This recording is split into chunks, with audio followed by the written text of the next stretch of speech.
ਅਨਮੋਲ ਅਸੀਸ creation YouTube channel ਵੱਲੋਂ ਅਸੀਂ ਅੱਜ ਸਰਦਾਰ ਜਸਵਿੰਦਰ ਸਿੰਘ ਜੀ ਢਿੱਲੋਂ ਸਾਹਿਬ ਉਹਨਾਂ ਦੇ ਗ੍ਰਹਿ ਵਿਖੇ ਪਹੁੰਚੇ ਹਾਂ। ਸਰਦਾਰ ਜਸਵਿੰਦਰ ਸਿੰਘ ਢਿੱਲੋਂ ਜੀ ਪੰਜਾਬੀ ਸਹਿ ਸਭਾ ਅਤੇ ਸੱਭਿਆਚਾਰਕ ਕੇਂਦਰ ਤਰਨ ਤਾਰਨ ਸਾਹਿਬ ਦੇ ਪ੍ਰਧਾਨ ਹਨ ਔਰ ਬਹੁਤ ਹੀ ਵਿਸ਼ੇਸ਼ ਤੌਰ 'ਤੇ ਬੜੇ ਸਲੱਗ ਬੜੇ ਮਿੱਠੜੇ ਸੁਭਾਅ ਵਾਲੇ ਵਿਅਕਤੀ ਹਨ। ਉਹਨਾਂ ਨੂੰ ਅਸੀਂ ਮਿਲ ਕੇ ਤੁਹਾਡੇ ਲਈ ਉਹਨਾਂ ਦੇ ਜੀਵਨ ਦੀਆਂ ਜੋ ਬਰੀਕੀਆਂ ਔਰ ਜੋ ਉਹਨਾਂ ਦੀ ਜੀਵਨ ਦਾ ਸੰਘਰਸ਼ ਪਿਆਰ ਮੁਹੱਬਤ ਨਾਲ ਬੋਲਣਾ ਇਹ ਸਾਰੇ ਕੁਝ ਦਾ ਉਲਥਾ ਉਹ ਆਪਣੇ ਜ਼ੁਬਾਨੀ ਕਰਨਗੇ। ਅਸੀਂ ਤੁਹਾਨੂੰ ਮਿਲਾਉਂਦੇ ਹਾਂ ਸਰਦਾਰ ਜਸਵਿੰਦਰ ਸਿੰਘ ਢਿੱਲੋਂ ਜੀ ਨੂੰ। ਢਿੱਲੋਂ ਸਾਹਿਬ, ਵਾਹਿਗੁਰੂ ਜੀ ਕਾ ਖਾਲਸਾ ਵਾਹਿਗੁਰੂ ਜੀ ਕੀ ਫਤਿਹ। ਰਵਾਇਤੀ ਜਿਹੜਾ ਸਭ ਤੋਂ ਪਹਿਲਾ ਪ੍ਰਸ਼ਨ ਹੈ ਜੀ ਕਿ ਤੁਹਾਡਾ ਜਨਮ ਕਿਸ ਸਥਾਨ 'ਤੇ ਹੋਇਆ? ਮੇਰਾ ਜਨਮ ਜੀ ਪਿੰਡ ਜਮਸਤਪੁਰ, ਤਹਿਸੀਲ ਤਰਨਤਾਰਨ ਜੀ, ਜ਼ਿਲ੍ਹਾ ਉਦੋਂ ਤੇ ਅੰਮ੍ਰਿਤਸਰ ਸੀ ਤੇ ਹੁਣ ਤਰਨਤਾਰਨ ਦੇ ਵਿੱਚ ਹੋਇਆ ਜੀ। ਤੇ ਕਿਹੜੇ ਸਾਲ 'ਚ ਹੋਇਆ ਜੀ? ਮੇਰਾ 5/3/1958 ਦੇ ਵਿੱਚ ਹੋਇਆ ਜੀ। ਠੀਕ ਹੈ ਜੀ। ਤੇ ਉੱਥੋਂ ਫਿਰ ਜਮਸਤਪੁਰ ਤੋਂ ਤੁਹਾਡਾ ਇੱਥੇ ਤਰਨਤਾਰਨ ਆਉਣ ਦਾ ਸਬੱਬ ਕੀ ਬਣਿਆ? ਇਹ ਜੀ ਇਸ ਤਰ੍ਹਾਂ ਵੀ ਅਸੀਂ 1992 'ਚ ਇੱਥੇ ਆਏ ਸੀ ਜੀ। ਪਹਿਲੋਂ ਤੱਕ ਅਸੀਂ ਆਪਣੇ ਪਿੰਡ ਜਮਸਤਪੁਰ ਹੀ ਰਹੇ ਸੀ ਜੀ। ਮੈਂ ਆਪਣੀ ਜਿਹੜੀ ਵਿਦਿਆ ਵਾ ਜੀ। ਉਹ ਪ੍ਰਾਇਮਰੀ ਪਿੰਡ ਜਮਸਤਪੁਰ ਤੋਂ ਕੀਤੀ ਜੀ। ਜੀ। ਉਸ ਤੋਂ ਬਾਅਦ Khalsa higher secondary school Tarn Taran ਤੋਂ ਮੈਂ ਕੀਤੀ ਜੀ। 1974 ਦੇ ਵਿੱਚ ਮੈਂ ਡਾਕਟਰ ਗੁਰਬਖਸ਼ ਸਿੰਘ ਸੰਧੂ ਜੋ ਕਿ ਕਮਿਊਨਿਸਟ ਪਾਰਟੀ ਦੇ ਬੜੇ ਨੇਤਾ ਮੰਨੇ ਜਾਂਦੇ ਸੀ ਉਸ ਵੇਲੇ ਦੇ ਜੀ। ਤੇ ਉਸ ਵੇਲੇ ਡਾਕਟਰ ਵੀ ਬੜੇ ਘੱਟ ਹੁੰਦੇ ਸੀ। ਹਾਂਜੀ। ਉਹਨਾਂ ਕੋਲ ਜਿਹੜੀ ਡਿਗਰੀ ਸੀ ਅੱਜ ਵਾਂਗੂ MBBS ਡਿਗਰੀਆਂ ਨਹੀਂ ਸੀ ਹੁੰਦੀਆਂ। ਹਾਂਜੀ। LSMF ਡਿਗਰੀ ਹੁੰਦੀ ਸੀ ਜੀ। ਔਰ ਉਹ ਇਲਾਕੇ ਦੇ ਮੰਨੇ ਪਰਮੰਨੇ ਡਾਕਟਰ ਸੀ। ਜੀ। ਮੈਂ 10ਵੀਂ ਦਾ ਇਮਤਿਹਾਨ ਪੂਰਾ ਨਹੀਂ ਸੀ ਉੱਥੇ ਕਰ ਸਕਿਆ ਜੀ। ਤੇ ਉਹ ਕੁਝ ਕਾਰਨਾਂ ਕਰਕੇ ਮੈਂ ਇੱਕ ਪੇਪਰ ਨਹੀਂ ਦੇ ਸਕਿਆ ਜੀ। ਤੇ ਉਹ ਮੈਂ ਡਾਕਟਰ ਸਾਹਿਬ ਕੋਲ ਆ ਗਿਆ। ਫਿਰ ਮੈਂ 75 ਦੇ ਵਿੱਚ ਮੈਟ੍ਰਿਕ ਕੀਤੀ। ਜੀ। 75 ਤੋਂ 78 ਤੱਕ ਸਤੰਬਰ ਦੇ ਤੱਕ ਮਤਲਬ ਮੈਂ ਉੱਥੇ ਐਜ਼ ਏ ਕੰਪਾਊਂਡਰ ਕੰਮ ਕੀਤਾ ਉਹਨਾਂ ਦੇ ਕੋਲ। ਠੀਕ ਹੈ ਜੀ। ਇਹ ਤੁਹਾਡੇ ਜਨਮ ਦਾ ਜਿਹੜਾ ਸਫ਼ਰ ਹੈ, ਜਦੋਂ ਤੁਹਾਡਾ ਉੱਥੇ ਜਨਮ ਹੋਇਆ, ਤੁਹਾਡੇ ਮਾਤਾ ਪਿਤਾ ਦਾ ਨਾਮ ਸਾਨੂੰ ਪਹਿਲਾਂ ਦੱਸੋ। ਮੇਰੇ ਪਿਤਾ ਜੀ ਸਰਦਾਰ ਮੇਵਾ ਸਿੰਘ ਜੀ ਔਰ ਮਾਤਾ ਜੀ ਦਾ ਨਾਮ ਸਰਦਾਰਨੀ ਕਰਤਾਰ ਕੌਰ ਜੀ। ਜੀ। ਤੇ ਜਦੋਂ ਤੁਹਾਡਾ ਜਨਮ ਹੋਇਆ, ਹਾਂਜੀ, ਤੁਸੀਂ ਸਾਨੂੰ ਥੋੜਾ ਆਪਣਾ ਬਚਪਨ ਦਾ ਵੀ ਦੱਸਤਾ ਤੇ ਉਸ ਤੋਂ ਬਾਅਦ ਤੁਸੀਂ ਕਿਸ ਤਰ੍ਹਾਂ ਆਏ, 10ਵੀਂ ਕਿੱਦਾਂ ਕੀਤੀ, ਤੇ ਇਹ ਸਾਨੂੰ ਦੱਸੋ ਵੀ ਜਦੋਂ ਤੁਹਾਨੂੰ ਸਕੂਲ ਪਾਇਆ ਉੱਥੇ ਜਮਸਤਪੁਰ ਪ੍ਰਾਇਮਰੀ ਸੀ ਜਾਂ ਸੈਕੰਡਰੀ ਸੀ ਜਾਂ ਹਾਈ ਸੀ, ਕਿਹੜਾ ਸਕੂਲ ਸੀ? ਪ੍ਰਾਇਮਰੀ ਸੀ। ਪ੍ਰਾਇਮਰੀ ਸੀ। ਤੇ ਫਿਰ ਹਾਈ ਜੀ ਕਿੱਥੇ ਆਏ ਤੁਸੀਂ? Khalsa higher secondary school Tarn Taran. Tarn Taran ਉਹ ਪ੍ਰਾਈਵੇਟ ਸਕੂਲ ਹੀ? ਸੈਮੀ ਸਕੂਲ ਹੈਗੇ ਨਾ, ਸੈਮੀ ਗਵਰਨਮੈਂਟ। ਸ਼੍ਰੋਮਣੀ ਕਮੇਟੀ ਦਾ ਸੀ? ਨਹੀਂ, ਇਹ ਖਾਲਸਾ ਸਕੂਲ ਜਿਹੜਾ ਨਾ ਇਹ ਸ਼੍ਰੋਮਣੀ ਕਮੇਟੀ ਗਵਰਨਮੈਂਟ ਏਡਡ ਆ। Government aided? ਹੁਣੇ ਗਵਰਨਮੈਂਟ ਏਡਡ ਹੋਏ ਆ। ਹੁਣ ਪਹਿਲਾਂ ਨਹੀਂ ਉਸ ਤਰ੍ਹਾਂ ਸੀ। ਪਹਿਲਾਂ ਨਹੀਂ ਸੀ? ਪਹਿਲਾਂ ਨਹੀਂ ਸੀ। ਤੇ ਫਿਰ ਜਮਸਤਪੁਰ ਤੋਂ ਕਿੰਨੀ ਕੁ ਦੂਰੀ ਹੈ ਤਰਨਤਾਰਨ ਤੋਂ? ਇਹ 7 ਕਿਲੋਮੀਟਰ ਅਸੀਂ ਤੁਰ ਕੇ ਜਾਂਦੇ ਸੀ ਤੇ ਤੁਰ ਕੇ ਆਉਂਦੇ ਸੀ ਤੇ ਉਸ ਵੇਲੇ ਰਾਹ ਵੀ ਮਤਲਬ ਪੱਕਾ ਨਹੀਂ ਸੀ ਹੋਇਆ ਜੀ। ਤੇ ਤੁਹਾਡੇ ਪਿਤਾ ਜੀ ਕੀ ਕੰਮ ਕਰਦੇ ਸੀ ਉਸ ਵਕਤ? ਮੇਰੇ ਪਿਤਾ ਜੀ ਫੌਜ ਦੇ ਵਿੱਚ ਨਾਇਬ ਸੂਬੇਦਾਰ ਸਨ ਜੀ। ਰਿਟਾਇਰ ਹੋਏ ਨਾਇਬ ਸੂਬੇਦਾਰ? ਹਾਂ, ਨਾਇਬ ਸੂਬੇਦਾਰ ਰਿਟਾਇਰ ਹੋਏ ਜੀ। ਔਰ ਉਸ ਵੇਲੇ ਜਦੋਂ ਪੈਨਸ਼ਨ ਆਏ ਸੀ ਉਹਨਾਂ ਦੀ 3 ਰੁਪਏ ਮਹੀਨਾ ਪੈਨਸ਼ਨ ਸੀ ਉਸ ਵਕਤ? ਉਸ ਵਕਤ 3 ਰੁਪਏ? ਹਾਂਜੀ। ਤੇ ਉਹ ਤਕਰੀਬਨ 46-47 ਦੇ ਲਾਗੇ ਛਾਗੇ ਕਿਤੇ ਜਾਂ ਮਤਲਬ ਪਾਕਿਸਤਾਨ ਜਦੋਂ ਲੈ ਉਹ ਲਾਗੇ ਛਾਗੇ ਕਿਤੇ ਆਏ ਸੀ ਫੌਜ ਚੋਂ। ਠੀਕ ਹੈ ਜੀ। ਤੇ ਉਹ 3 ਰੁਪਏ ਹੋਏ, ਫਿਰ 7 ਰੁਪਏ ਹੋਏ, ਫਿਰ 21 ਰੁਪਏ ਹੋਏ, 25 ਰੁਪਏ ਤੇ ਹੋਏ। ਉਹਨਾਂ ਦੇ ਫੌਜ ਦੀਆਂ ਗੱਲਾਂ ਤੁਹਾਨੂੰ ਕੋਈ ਯਾਦ ਉਹਨਾਂ ਦੀਆਂ, ਵੀ ਕੋਈ ਤੁਹਾਨੂੰ ਗੱਲ ਸੁਣਾਉਂਦੇ ਹੁੰਦੇ ਸੀ ਫੌਜ ਦੀ, ਜੇ ਵੀ ਇੰਨੀ ਥੋੜੀ 3 ਰੁਪਏ ਪੈਨਸ਼ਨ ਸੀ ਉਦੋਂ, ਤੇ ਉਹ 3 ਰੁਪਏ ਦਾ ਕੋਈ ਗੁਜ਼ਾਰਾ ਹੁੰਦਾ ਸੀ ਉਦੋਂ? ਇਸ ਤਰ੍ਹਾਂ ਹੈ ਨਾ ਜੀ, ਉਸ ਵੇਲੇ ਗੁਜ਼ਾਰਾ ਜਿਹੜਾ ਸੀ, ਮਹਿੰਗਾਈ ਵੀ ਘੱਟ ਸੀ, ਲੋਕਾਂ ਦੇ ਖਰਚੇ ਜਿਹੜੇ ਬੜੇ ਲਿਮਟਡ ਹੁੰਦੇ ਸੀ। ਹਾਂਜੀ। ਤੇ ਇਸ ਕਰਕੇ ਉਹ ਉਹਨੇ ਦੇ ਵਿੱਚ ਵਧੀਆ ਜੀਵਨ ਬਸਰ ਕਰਦੇ ਸੀ। ਠੀਕ ਹੈ ਜੀ। ਤੇ ਅੱਜ ਵੇਖੋ ਜੇ ਆਪਾਂ ਜਦੋਂ ਉਹਨਾਂ ਦੀ ਫੌਤ ਹੋਈ ਆ 1990 ਦੇ ਵਿੱਚ, ਉਹ ਪੈਨਸ਼ਨ ਜਿਹੜੀ ਆ 900 ਰੁਪਇਆ ਮਹੀਨਾ ਹੋ ਗਈ ਸੀ, ਜਿਹੜੀ ਕਿ 300 ਗੁਣਾ ਕਹਿ ਲਓ ਵੀ ਵੱਧ ਗਈ। 300 ਗੁਣਾ ਵੱਧ ਗਈ ਸੀ। ਅੱਜ ਦੇ ਵੇਖੋ ਜੇ ਬੱਚਿਆਂ ਨੂੰ ਦੱਸੀਏ ਤੇ ਉਹ ਹੱਸਣਗੇ ਬਈ ਇਹ 3 ਰੁਪਏ ਨਾਲ ਗੁਜ਼ਾਰਾ ਕਰਨਾ ਤੇ ਮੁਸ਼ਕਲ ਹੈ। 3 ਰੁਪਏ ਕਿੱਦਾਂ ਪੈਨਸ਼ਨ ਹੋਊਗੀ? ਪਰ ਤੁਹਾਡੇ ਦੱਸਣ ਅਨੁਸਾਰ ਵੀ 3 ਰੁਪਏ ਸੀ, ਉਸ ਤੋਂ ਬਾਅਦ 900 ਰੁਪਏ ਹੋ ਗਈ। ਇਹ ਦੇਖੋ ਨਾ, ਇੱਕ ਅੰਕੜਾ ਵਾ ਕਿ 1940 ਦਾ ਵੀ ਜਿਹੜਾ 10 ਰੁਪਏ ਉਦੋਂ ਤਨਖਾਹ ਲੈਂਦਾ ਸੀ ਨਾ ਉਹ ਪਰਿਵਾਰ ਰੋਟੀ ਖਾਂਦਾ ਸੀ ਜੀ। 1960 ਦੇ ਵਿੱਚ 100 ਦਾ ਅੰਕੜਾ ਹੋ ਗਿਆ ਕਿਉਂ ਆਮ ਕਲਰਕਾਂ ਦੀ ਤਨਖਾਹ ਵੀ 100 110 ਹੁੰਦੀ ਸੀ। 1980 ਦਾ ਅੰਕੜਾ ਜਿਹੜਾ ਵਾ ਉਹ 1000 ਦਾ ਆ ਗਿਆ। ਉਦੋਂ ਆਮ ਜਦੋਂ ਮੈਟਰੀਮੋਨੀਅਲ ਛਪਣੇ ਤਾਂ ਅਖਬਾਰ ਦੇ ਵਿੱਚ ਨਾ ਕਿ ਲੜਕਾ ਜਿਹੜਾ ਉਹ 4 ਫਿਗਰ ਤਨਖਾਹ ਲੈਂਦਾ ਜੀ। ਹਾਂਜੀ, ਉਸ ਤੋਂ ਬਾਅਦ ਜਿਹੜਾ 2000 ਦਾ ਆ ਗਿਆ ਅੰਕੜਾ ਉਹ 10000 ਦਾ ਆ ਗਿਆ। 10000 ਹਾਂਜੀ, 5 ਅੰਕਾਂ 5। ਔਰ ਅੱਜ ਦਾ ਜਿਹੜਾ 20 ਦਾ ਅੰਕੜਾ ਵਾ ਉਹ ਜਿਹੜਾ ਲੱਖ ਰੁਪਈਆ ਲੈਣ ਡਿਆ ਉਹਦਾ ਘਰ ਜਿਹੜਾ ਮੇਨਟੇਨ ਹੁੰਦਾ। ਬਿਲਕੁਲ ਉਸ ਹਿਸਾਬ ਦੇ ਨਾਲ ਪੈਸੇ ਦਾ ਜਿਹੜਾ ਫਲੋ ਵਧਦਾ ਗਿਆ ਤੇ ਲੋਕਾਂ ਦੀਆਂ ਲੋੜਾਂ ਜਿਹੜੀਆਂ ਵਾ ਉਹ ਵਧੀਆਂ ਗਈਆਂ। ਪਹਿਲਾਂ ਲੋੜਾਂ ਬੜੀਆਂ ਲਿਮਟਿਡ ਹੁੰਦੀਆਂ ਸੀ। ਸਾਨੂੰ ਯਾਦ ਹੈ ਕਿ ਜਦੋਂ ਅਸੀਂ ਛੋਟੇ ਛੋਟੇ ਹੁੰਦੇ ਸਾਂ ਤੇ ਰਸ ਵਿਕਣੇ ਆਉਣੇ ਤੇ ਉਹਨਾਂ ਨੇ ਕਹਿਣਾ ਨਹੀਂ ਰਸ ਨਹੀਂ ਖਾਣਾ। ਕਹੀਆਂ ਨਾ ਕਿਉਂ ਨਹੀਂ ਇਹਦੇ ਨਾਲ ਬਿਮਾਰ ਹੋ ਜਾਂਦਾ। ਉਹ ਕਾਰਨ ਇਹ ਸੀ ਕਿ ਮਾਈਕ ਤੌਰ ਤੇ ਹਰ ਬੰਦਾ ਪਰੇਸ਼ਾਨ ਸੀ। ਫਾਟਾਂ ਵਾਲੇ ਸਾਡੇ ਕੋਲ ਪਜਾਮੇ ਹੁੰਦੇ ਸੀ, ਟੁੱਟੇ ਟੁੱਟੇ ਸਾਈਕਲ ਕਿਸੇ ਕੋਲ ਹੁੰਦੇ ਸੀ, ਸਾਰੇ ਤੁਰ ਕੇ ਆਉਂਦੇ ਸੀ। ਪਿੰਡ 'ਚ ਇੱਕ ਦੋ ਹੁੰਦੇ ਸੀ ਨਾ, ਕਿਸੇ ਕੋਲ ਰੇਡੀਓ। ਸਾਡੇ ਪਿੰਡ ਮੈਨੂੰ ਅੱਜ ਵੀ ਯਾਦ ਆ ਵੀ ਜਦੋਂ ਨਲਕਾ ਲੱਗਾ ਸਾਡੇ ਪਿੰਡ ਪਹਿਲੋਂ ਤੇ ਉਹ ਅੱਜ ਵੀ ਲੋਕ ਉਹਨਾਂ ਨੂੰ ਨਲਕੇ ਵਾਲੇ ਕਹਿ ਕੇ ਪੁਕਾਰਦੇ। ਇੱਕ ਬਜ਼ੁਰਗ ਸੀ ਉਹ ਫੌਜ 'ਚੋਂ ਆਇਆ 1945 'ਚ, ਬਜ਼ੁਰਗ ਦੱਸਦੇ ਹੁੰਦੇ ਸੀ। ਤੇ ਉਦੋਂ ਨਾ ਖੂਹ ਦੀਆਂ ਘੜੀਆਂ ਜਿਹੜੀਆਂ ਨਾ ਗੁਰਦੁਆਰੇ ਲੱਗੀਆਂ ਹੁੰਦੀਆਂ ਸੀ, ਪਾਣੀ ਲੱਗਦੇ ਹੁੰਦੇ ਸੀ ਤੇ ਇੱਕੋ ਹੀ ਘੜੀ ਹੁੰਦੀ ਸੀ ਤੇ ਉਹਦੇ ਟਾਈਮ ਵੇਖ ਕੇ ਲੋਕਾਂ ਨੇ ਲਾਉਣਾ ਤੇ ਕਈਆਂ ਨੇ ਟਾਈਮ ਗਾਂਹ-ਪਛਾਂ ਕਰ ਦੇਣੇ। ਉਹ ਦੂਜੇ ਨੇ ਜਾਣਾ, ਉਹਨੇ ਗਾਂਹ ਕਰ ਦੇਣਾ, ਉਹ ਗਾਂਹ ਕਰ ਦੇਣਾ। ਉਹ ਇੱਕ ਦਿਨ ਬੰਦਾ ਉਹਦੇ ਕੋਲ ਗਿਆ ਤੇ ਉਹਨੇ ਉਹ 1945 ਦੇ ਵਿੱਚੋਂ ਜਦੋਂ ਵਰਲਡ ਵਾਰ ਲੱਗੀ ਸੀ ਨਾ ਉਦੋਂ ਆਇਆ ਸੀ। ਉਹ ਬੈਟਰੀ ਲੈ ਕੇ ਆਈ, ਰਾਤ ਹਨੇਰਾ ਸੀ, ਉਹਨੂੰ ਬੈਟਰੀ ਮਾਰੀ। ਉਸ ਬੰਦੇ ਨੇ ਰੌਲਾ ਪਾਤਾ ਵੀ ਇਸ ਬੰਦੇ ਨੇ ਪਤਾ ਨਹੀਂ ਕਿਹੜੀ ਗੈਸ ਛੱਡ ਦਿੱਤੀ ਆ ਤੇ ਮੈਂ ਤੇ ਇਕੱਠੇ ਕਰਾਂਗਾ, ਆਪਣੇ ਪਿੰਡ ਵਾਲੇ ਸਾਰੇ ਪੰਚਾਇਤ ਇਕੱਠੇ ਕਰਾਂ, ਮੈਨੂੰ ਮਾਰ ਦੇਣ ਲੱਗਾ ਸੀ। ਫਿਰ ਉਹਨੂੰ ਸਿਆਣੇ ਲੋਕਾਂ ਸਮਝਾਇਆ ਵੀ ਨਹੀਂ ਇਹ ਬੈਟਰੀ ਆ। ਯਾਨੀ ਲੋਕਾਂ ਦੇ ਵਿੱਚ ਉਦੋਂ ਇਹੋ ਜਿਹੀਆਂ ਚੀਜ਼ਾਂ ਜਦੋਂ ਪਹਿਲੀ ਵਾਰ ਆਈਆਂ ਨਾ ਤੇ ਉਹ ਉਹਨਾਂ ਨੂੰ ਪ੍ਰਭਾਵਿਤ ਕਰਦੀਆਂ ਸੀ। ਜਦੋਂ ਤੁਹਾਡਾ ਬਚਪਨ ਬੀਤਿਆ, ਜਦੋਂ ਤੁਸੀਂ ਜਨਮ ਹੋਇਆ ਤੁਹਾਡਾ 58 ਦੇ ਵਿੱਚ ਤੁਸੀਂ ਦੱਸਿਆ, ਉਸ ਤੋਂ ਬਾਅਦ ਤੁਸੀਂ ਵੱਡੇ ਹੋਏ, ਫਿਰ ਤੁਹਾਡਾ ਬਚਪਨ ਆਇਆ। ਕੋਈ ਬਚਪਨ ਦੀ ਅਜਿਹੀ ਘਟਨਾ ਕੋਈ ਦੱਸੋ। ਇਸ ਤਰ੍ਹਾਂ ਵੀ ਅਸੀਂ ਜਦੋਂ ਇਸ ਸਕੂਲੋਂ ਪੜ੍ਹ ਕੇ ਜਾਣਾ ਤੇ ਸਾਨੂੰ ਜਾਂਦਿਆਂ ਨੂੰ ਕਹਿਣਾ ਵੀ ਆਹ ਲਓ ਡੰਗਰ, ਚਾਹ ਤੇ ਉਦੋਂ ਮਿਲਦੀ ਨਹੀਂ ਹੁੰਦੀ, ਬਹੁਤ ਘੱਟ ਮਿਲਦੀ ਸੀ ਤੇ ਅਸੀਂ ਜੇ ਕਿਸੇ ਚਾਹ ਮੰਗ ਲੈਣੀ ਤੇ ਉਦੋਂ ਵੀ ਡੰਡਾ ਪਰੇਡ ਹੋਣੀ ਤੇ ਉਸ ਤੋਂ ਪਹਿਲਾਂ ਸਕੂਲਾਂ 'ਚ ਦੁੱਧ ਮਿਲਦੇ ਹੁੰਦੇ ਸੀ। ਜਦੋਂ ਜੋ ਬੱਚਿਆਂ ਨੂੰ ਦੁੱਧ ਮਿਲਣੇ ਤੇ ਗੁੜ ਲੈ ਕੇ ਜਾਣਾ ਤੇ ਉਹ ਜਿਹੜੇ ਸਿਲਵਰ ਦੇ ਪਿੱਤਲ ਦੇ ਗਲਾਸ ਹੁੰਦੇ ਸੀ ਤੇ ਲੋਕਾਂ ਨੇ ਚਾਵਾਂ ਨਾਲ ਬੱਚਿਆਂ ਨਾਲ ਜਾਣਾ।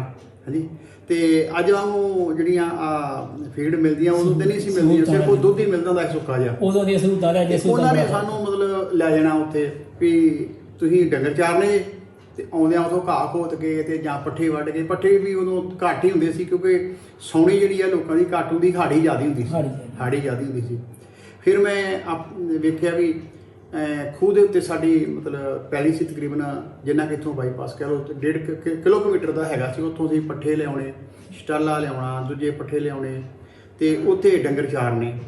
ਤੇ ਮੈਂ ਆਪਣੀ ਜ਼ਿੰਦਗੀ ਦੇ ਵਿੱਚ ਹਲ ਵੀ ਵਾਇਆ, ਰੂੜੀ ਵੀ ਢੋਈ, ਤੂੜੀ ਵੀ ਢੋਈ ਆ, ਫਲੇ ਵੀ ਵਾਏ ਸੀ। ਫਲੇ ਵੀ ਮੈਂ ਉਦੋਂ ਮੈਂ ਛੋਟਾ ਸੀ, ਸਾਡਾ ਖੂਹ ਹੁੰਦਾ ਸੀ, ਸਾਨੂੰ ਗਾੜੀ ਦੇ ਉੱਤੇ ਬਹਾ ਦੇਣਾ ਤੇ ਸਾਰੀ ਰਾਤ ਖੂਹ ਵਗਦੇ ਹੁੰਦੇ। ਉਦੋਂ ਵਾਰੀਆਂ ਬੱਧੀਆਂ ਹੁੰਦੀਆਂ ਸੀ ਲੋਕਾਂ ਨੇ ਖੂਹਾਂ ਦੀਆਂ। ਤੇ ਇਹ ਸਾਨੂੰ ਦੱਸੋ ਵੀ ਜਦੋਂ ਤੁਸੀਂ ਦੱਸਿਆ ਵੀ 9ਵੀਂ ਤੋਂ ਬਾਅਦ 10ਵੀਂ ਤੁਸੀਂ ਪੜ੍ਹੇ ਤੇ ਉਹ ਇੱਕ ਪੇਪਰ ਨਾ ਦਿੱਤਾ, ਫਿਰ ਤੁਸੀਂ ਡਾਕਟਰ ਸਾਹਿਬ ਕੋਲ ਆ ਗਏ ਤੇ ਉਹ ਫਿਰ ਉਸ ਤੋਂ ਅਗਲਾ ਜੀਵਨ ਕਿਸ ਤਰ੍ਹਾਂ? ਫਿਰ ਮੈਂ ਉਸ ਤੋਂ ਬਾਅਦ ਪ੍ਰਾਈਵੇਟ 10ਵੀਂ ਕੀਤੀ ਜੀ। ਪ੍ਰਾਈਵੇਟ 10ਵੀਂ ਕੀਤੀ, 75 ਦੇ ਵਿੱਚ ਮੈਂ ਮੈਟ੍ਰਿਕ ਕੀਤੀ ਜੀ। ਫਿਰ ਮੈਂ ਸਮਾਂ ਆਪਣੇ ਚਾਲੇ ਚੱਲਦਾ ਗਿਆ ਜੀ। 1978 ਦੇ ਵਿੱਚ ਮੇਰੀ ਮੈਰਿਜ ਹੋਈ ਜੀ। ਮੇਰੀ ਮਿਸਿਸ ਦਾ ਨਾਮ ਸਰਦਾਰਨੀ ਜਸਵਿੰਦਰ ਕੌਰ ਜੀ ਤੇ ਜੋ ਕਿ ਇੱਥੋਂ ਦੇ ਰਹਿਣ ਵਾਲੇ ਸੀ। ਹਾਂਜੀ, ਉਸ ਵੇਲੇ ਮੇਰੇ ਜਿਹੜੇ ਉਹ ਸਾਡੇ ਰਿਸ਼ਤਿਆਂ ਦੇ ਵਿੱਚੋਂ ਮਤਲਬ ਅੰਗਲੀ ਸੰਗਲੀ ਦੇ ਰਿਸ਼ਤੇਦਾਰ ਹੋਇਆ ਜੀ। ਠੀਕ ਹੈ। ਤੇ ਜਦੋਂ ਤੁਹਾਡਾ ਵਿਆਹ ਹੋਇਆ ਉਦੋਂ ਬਰਾਤਾਂ ਜਿਹੜੀਆਂ ਸੀ, ਬਰਾਤ ਜਾਂਦੀ ਸੀ, ਜੰਜ ਕਹਿੰਦੇ ਸੀ ਤੇ ਉਹ ਕਹਿੰਦੇ ਵੀ ਰਾਤ ਵੀ ਰੱਖਦੇ ਸੀ, ਇੱਕ ਦਿਨ 2 ਦਿਨ। ਤੁਹਾਡੀ ਬਰਾਤ ਰਾਤ ਰਹੀ? ਨਹੀਂ, ਸਾਡੇ ਤੇ ਲੋਕਲ ਹੈਗੀ ਸੀ। ਠੀਕ ਹੈ। ਤੇ ਅਸੀਂ ਸਵੇਰੇ ਕੋਈ ਤਕਰੀਬਨ 10 ਵਜੇ ਆਏ ਸੀ ਤੇ 4 ਵਜੇ ਵਾਪਸ ਪਿੰਡ ਚਲੇ ਗਏ ਸੀ। ਜਮਸਤਪੁਰ ਚਲੇ ਗਏ ਸੀ। ਮਤਲਬ ਤੁਹਾਡਾ ਵਿਆਹ ਜਦੋਂ ਹੋਇਆ ਉਦੋਂ ਤੁਸੀਂ ਜਮਸਤਪੁਰ ਸੀ? ਹਾਂ। ਤੇ ਉਦੋਂ ਜਦੋਂ ਤੁਹਾਡਾ ਵਿਆਹ ਹੋਇਆ ਤੇ ਤੁਸੀਂ ਇੱਥੇ ਆਏ ਤੇ ਕਿਹੜੇ ਸਾਧਨ ਰਾਹੀਂ ਆਏ? ਸਾਧਨ ਕੀ ਵਰਤਿਆ? ਉਦੋਂ ਟਾਂਗਿਆਂ ਤੇ ਆਏ ਕਾਰਾਂ ਜਾਂ ਸੀ ਹਾਂਜੀ ਕਾਰਾਂ ਸੀ ਕਾਰ ਉਦੋਂ ਆ ਗਈ ਸੀ? ਕਾਰਾਂ ਸੀ, ਆ ਗਈ ਸੀ। ਠੀਕ ਹੈ। ਇਹ ਸਨ ਕਿਹੜੇ ਦੀ ਗੱਲ? 78 ਦੀ। 78 ਦੀ। 78 ਕਿਉਂਕਿ ਜਿਹੜੇ ਸਭ ਤੋਂ ਮੇਰੇ ਵੱਡੇ ਬ੍ਰਦਰ ਸੀ ਨਾ, ਉਹ ਮੇਰੇ ਤੋਂ 16 ਸਾਲ ਵੱਡੇ ਸੀ। ਠੀਕ ਹੈ ਉਹਨਾਂ ਦਾ 1942 ਦਾ ਜਨਮ ਸੀ। ਜੀ। ਤੇ ਜਦੋਂ ਉਹਨਾਂ ਦੀ ਜੰਜ ਗਈ ਸੀ ਤੇ ਹਾਂਜੀ। ਸਾਨੂੰ ਦੱਸਦੇ ਹੁੰਦੇ ਸੀ ਵੀ ਅਸੀਂ ਦੋ ਛੋਟੇ ਭਰਾ ਜਿਹੜੇ ਸੀ ਨਾ ਰਹਿ ਗਏ ਹਾਂ, 4 ਭਰਾ ਸੀ ਅਸੀਂ, ਛੋਟੇ 2 ਰਹਿ ਗਏ, ਸਾਨੂੰ ਛੱਡ ਗਏ ਸੀ। ਜੀ। ਤੇ ਉਹ ਕਹਿੰਦੇ ਵੀ ਟਾਂਗਿਆਂ ਦੇ ਜੰਜ ਗਈ ਸੀ ਹਾਂਜੀ। ਤੇ ਗਈ ਸੀ ਨਸ਼ਹਿਰੇ ਢਾਲੇ। ਜੀ। ਉਹ ਰਾਤ ਜੰਜ ਉੱਥੇ ਰਹੀ ਸੀ। ਠੀਕ ਹੈ ਜੀ। ਤੇ ਉਸ ਵੇਲੇ ਚਲੋ 78 ਦਾ ਤੇ ਕਾਫੀ ਹਾਂ, ਬਹੁਤ ਫਰਕ ਉਦੋਂ ਨਾਲੋਂ ਪੈ ਗਿਆ ਹਾਂ। ਵੀ ਪਹਿਲਾਂ ਜੰਜਾਂ ਰਾਤ ਰਹਿੰਦੀਆਂ ਸੀ ਹਾਂ। ਤੇ ਇਹ ਜਿਹੜੇ ਕਹਿੰਦੇ ਵੀ ਜੰਜਾਂ ਨੂੰ ਲੁੱਟ ਵੀ ਲੈਂਦੇ ਸੀ ਰਾਹ ਵਿੱਚ, ਤੇ ਉਹ ਜਾਣੀ ਜਿਆਦੀ ਘੋੜਿਆਂ ਤੇ ਵੀ ਜਾਣੀ। ਹਾਂ। ਤੇ ਇਹ ਸਮਾਂ ਲੰਘਦਾ 78 ਤੱਕ ਆ ਗਿਆ। ਫਿਰ ਤੁਹਾਡਾ ਅੱਗੇ ਫਿਰ ਕਿੱਧਰ ਨੂੰ ਤੁਸੀਂ ਕਿਹੜੇ ਪਾਸੇ ਨੂੰ ਤੁਰੇ ਮੈਟ੍ਰਿਕ ਤੋਂ ਬਾਅਦ? ਫਿਰ ਮੈਂ ਡਾਕਟਰ ਸੰਧੂ ਤੋਂ ਜਦੋਂ ਇੱਥੋਂ ਚਲੇ ਗਿਆ ਜੀ। ਤੇ ਫਿਰ ਮੈਂ ਆਪਣੀ ਪ੍ਰੈਕਟਿਸ ਸ਼ੁਰੂ ਕਰਤੀ ਜੀ। ਇਹ ਡਾਕਟਰੀ ਦੀ? ਡਾਕਟਰੀ ਦੀ। ਠੀਕ ਹੈ ਜੀ। ਤੇ ਉਹ ਇਹ ਉੱਥੇ ਹੀ ਸ਼ੁਰੂ ਕੀਤੀ ਜਮਸਤਪੁਰ? ਪਹਿਲਾਂ ਮੈਂ ਨੂਰ ਦੀ ਕੀਤੀ, ਠੀਕ ਹੈ ਜੀ। ਫਿਰ ਮੈਂ ਡਾਲੇ ਕੀ ਕੀਤੀ। ਠੀਕ ਹੈ ਜੀ। ਡਾਲੇ ਕੇ ਮੈਂ 15-20 ਦਿਨ ਰਿਹਾ। ਤੇ ਉਦੋਂ ਤੁਹਾਨੂੰ ਸਰਟੀਫਿਕੇਟ ਦੀ ਲੋੜ ਨਹੀਂ ਪਈ ਵੀ ਸਰਟੀਫਿਕੇਟ ਚਾਹੀਦਾ? ਜਦੋਂ ਪੁੱਛਦੇ ਨਹੀਂ ਇਦਾਂ ਸਿੱਖ ਕੇ ਹੀ ਆਯੁਰਵੈਦਿਕ ਦਾ ਅਸੀਂ ਕੀਤਾ ਸੀ। ਅੱਛਾ ਜੀ। ਤੇ ਉਹ ਫਿਰ ਮੁੜ ਕੇ ਛੇਤੀ ਮੈਨੂੰ ਨੌਕਰੀ ਮਿਲ ਗਈ। ਇਹ ਵੀ ਕਾਹਦੀ ਨੌਕਰੀ ਮਿਲੀ? ਕਿਹੜੇ ਮੈਂ ਮੈਨੂੰ ਨਗਰ ਕੌਂਸਲ ਤਰਨਤਾਰਨ ਦੇ ਵਿੱਚ ਠੀਕ ਹੈ, ਨੌਕਰੀ ਮਿਲ ਨਗਰ ਗਈ ਐਜ਼ ਏ ਕਲਰਕ। ਠੀਕ ਹੈ। ਬਤੌਰ ਕਲਰਕ ਮੈਨੂੰ ਮਿਲ ਗਈ। ਜੀ। ਤੇ ਤੇ ਉਦੋਂ ਤਨਖਾਹ ਕਿੰਨੀ ਹੁੰਦੀ ਸੀ ਤੁਹਾਡੀ? ਉਦੋਂ 378 ਰੁਪਏ ਮੈਂ ਪਹਿਲੀ ਤਨਖਾਹ ਲਈ ਸੀ। ਇਹ ਕਿਹੜੇ ਸਨ ਚ? 78 ਚ 78 ਚ। ਤੇ ਤਨਖਾਹ ਨਹੀਂ, ਸੌਰੀ, 79 89 89 ਚ। ਤੇ ਤਨਖਾਹ ਕਿੰਨੀ ਸੀ? 378? 378 110 250 ਦਾ ਸਕੇਲ ਹੁੰਦਾ ਸੀ ਉਦੋਂ। ਠੀਕ ਹੈ ਜੀ। ਹਾਂਜੀ। ਤੇ ਉਦੋਂ ਤੁਹਾਨੂੰ ਉਹ ਲੱਗਦਾ ਸੀ ਵੀ ਠੀਕ ਹੈ ਇੰਨੇ ਬਹੁਤ ਹੈ ਪੈਸੇ? ਠੀਕ ਸੀ। ਅਸੀਂ ਕੋਈ ਨਸ਼ਾ ਨਹੀਂ ਸੀ ਕਰਦੇ, ਕੋਈ ਵਾਧੂ ਸਾਡਾ ਖਰਚਾ ਨਹੀਂ ਸੀ। ਸਾਡੇ ਜਿਹੜੇ ਖਰਚੇ ਸੀ ਬੜੇ ਮਤਲਬ ਆਪਣੇ ਕੰਟਰੋਲ ਸੀ, ਲਿਮਟਿਡ ਸੀ। ਠੀਕ। ਸਾਦਾ ਜੀਵਨ ਸੀ, ਸਾਦਾ ਰਹਿਣਾ ਸਹਿਣਾ ਸੀ, ਰੋਟੀ ਪਾਣੀ ਦਾ ਖਰਚਾ ਸੀ। ਜੀ। ਕੋਈ ਸ਼ੌਂਕ ਨਹੀਂ ਸੀ ਬਹੁਤਾ ਹੈਗਾ। ਜੀ। ਤੇ ਉਸ ਤੋਂ ਬਾਅਦ ਜਦੋਂ ਤੁਸੀਂ ਨੌਕਰੀ ਲੱਗ ਗਏ ਜੀ। ਤੇ ਫਿਰ ਜਮਸਤਪੁਰ ਤੋਂ ਆਉਂਦੇ ਰਹੇ? ਹਾਂਜੀ। ਤੇ ਉਹ ਫਿਰ ਕਿਸ ਤਰ੍ਹਾਂ ਆਉਂਦੇ? ਸਾਈਕਲ ਤੇ ਆਉਂਦੇ। ਸਾਈਕਲ ਤੇ ਆਉਂਦੇ। ਸਾਈਕਲ ਤੇ। ਸਾਈਕਲ ਫਿਰ ਖਰੀਦ ਲਿਆਊਗਾ ਜਾਂ ਹੋਊਗਾ ਘਰ ਵਿੱਚ? ਹਾਂਜੀ, ਹਾਂਜੀ। ਤੇ ਉਦੋਂ ਪਿਤਾ ਜੀ ਰਿਟਾਇਰ ਹੋਏ ਸੀ? ਹਾਂ, ਉਹਦੇ ਬੜੇ ਚਿਰ ਦੇ ਰਿਟਾਇਰ ਹੋ ਗਏ ਕਿ। ਠੀਕ ਹੈ। ਹਾਂਜੀ। ਉਹਦੇ ਪਾਕਿਸਤਾਨ ਤੋਂ ਪਹਿਲਾਂ ਦੇ ਕਿਤੇ ਰਿਟਾਇਰ ਹੋਏ ਸੀ ਕਿਤੇ। ਅੱਛਾ ਜੀ। ਹਾਂਜੀ। ਠੀਕ ਹੈ। ਵਾਹੀ ਕਰਦੇ ਸੀ ਨਾ ਪਿੰਡ, ਅੱਛਾ ਜੀ। ਖੇਤੀ ਕਰਦੇ ਸੀ। ਠੀਕ ਹੈ। ਸਾਡੇ ਕੋਈ ਆਪਣੀ 2.5-3 ਏਕੜ ਸਾਡੀ ਆਪਣੀ ਜ਼ਮੀਨ ਸੀ ਜਿਹੜੀ ਜੱਦੀ ਜਾਇਦਾਦ ਸੀ। ਜੀ। ਉਸ ਤੋਂ ਇਲਾਵਾ 18 ਕਿੱਲੇ ਅਸੀਂ 30 ਸਾਲ ਕਿਸੇ ਦੀ ਵਾਈ ਹੇਰਾਂ ਦੇ ਹੁੰਦੇ ਸੀ। ਸਰਦਾਰ ਬੰਦ ਸਿੰਘ, ਜੀ। ਉਹ ਜਿਹੜੇ ਸੀ ਸਰਦਾਰ ਬੰਦ ਸਿੰਘ ਸੀ, ਉਹ ਫੌਜ ਦੇ ਵਿੱਚ ਜਦੋਂ ਸੈਕੰਡ ਵਰਲਡ ਵਾਰ ਲੱਗੀ ਨਾ, ਹਾਂਜੀ। ਤੇ ਉਹ ਕਰਨਲ ਉਹਨਾਂ ਦੇ ਜ਼ਖਮੀ ਹੋ ਗਏ। ਤੇ 4 ਹੌਲਦਾਰ ਸਿਪਾਹੀ ਰੈਂਕ ਦੇ ਜੋ ਵੀ ਸੀ ਉਸ ਵੇਲੇ ਦੇ, ਉਹਨਾਂ ਨੂੰ ਚੁੱਕ ਕੇ ਤੇ ਸੇਫ ਲਿਆਂਦਾ। ਔਰ ਉਸ ਗੋਰੇ ਨੇ ਉਹਨਾਂ ਨੂੰ ਇੱਕ ਮਰਬਾ ਜ਼ਮੀਨ ਸਾਰਿਆਂ ਨੂੰ ਅਲਾਟ ਕਰ ਦਿੱਤੀ। ਜੀ। ਉਹ ਕਿਸੇ ਨੂੰ ਕਿਤੇ ਪਿੰਡ ਪੈ ਗਈ, ਕਿਸੇ ਨੂੰ ਕਿਤੇ ਪਿੰਡ ਪੈ ਗਈ, ਉਹ ਅਸੀਂ ਵਾਈ। ਠੀਕ ਹੈ। ਪਰ ਸਾਡੇ ਕੋਲ 3 ਜੋਗਾਂ ਸੀ, ਬੜੀ ਸੋਹਣੀ ਸਾਡੀ ਵਾਈ ਸੀ ਜੀ। ਪਰ ਸਾਡੇ ਬੰਦੇ ਜਿਹੜੇ ਨਾ ਉਹ ਮਿਹਨਤੀ ਨਹੀਂ ਸੀ, ਇਹਨਾਂ ਕਹਿ ਸਕਦੇ ਆ ਮਿਹਨਤੀ ਨਹੀਂ ਸੀ। ਤੇ ਉਹਨਾਂ ਦੇ ਵੀ ਜੇ ਕੋਈ ਆ ਗਿਆ ਤੇ ਉਹਨਾਂ ਨੇ ਖਾਣ ਪੀਣ ਦੇ ਵਿੱਚ ਜਾੜ ਦੇਣੀ। ਅੱਛਾ। ਤੇ ਅਸੀਂ ਉਦੋਂ ਬਹੁਤ ਛੋਟੇ ਸਾਂ।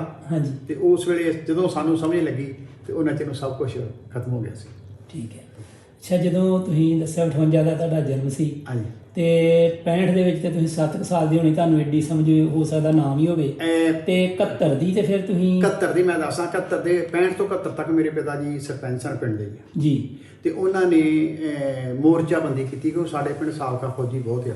ਜੀ। ਸਾਡੇ ਪਿੰਡ ਦਾ ਰਕਬਾ ਬਹੁਤ ਘੱਟ ਆ, ਸਾਰਾ 282 ਏਕੜ ਜ਼ਮੀਨ ਹੈ ਸਾਰੀ। ਜੀ। ਇਸ ਵੇਲੇ 1900 ਦੀ ਪਾਪੂਲੇਸ਼ਨ ਹੈਗੀ ਆ ਠੀਕ ਹੈ। ਤੇ 11-1200 ਵੋਟ ਹੈ ਇਸ ਵੇਲੇ। ਜੀ। ਉਦੋਂ ਤੇ ਹੋਰ ਘੱਟ ਸੀ। ਹਾਂਜੀ। ਤੇ ਉਹਨਾਂ ਨੇ ਮੋਰਚੇ ਬੰਦੇ ਕੀਤੀ ਸੀ। ਮੈਨੂੰ ਇੰਨਾ ਚੇਤਾ ਕਿ ਅਸੀਂ ਮਾਤਾ ਦੇ ਨਾਲ ਅਸੀਂ ਮਿੱਟੀ ਲੈਣ ਜਾ ਰਹੇ ਸਾਂ, ਉਹ ਮਿੱਟੀਆਂ ਲਿਆਉਂਦੇ ਹੁੰਦੇ ਸੀ। ਹਾਂਜੀ। ਹਾਂ। ਤੇ ਹਵਾਈ ਜਹਾਜ਼ਾਂ ਦੀ ਲੜਾਈ ਹੋਈ।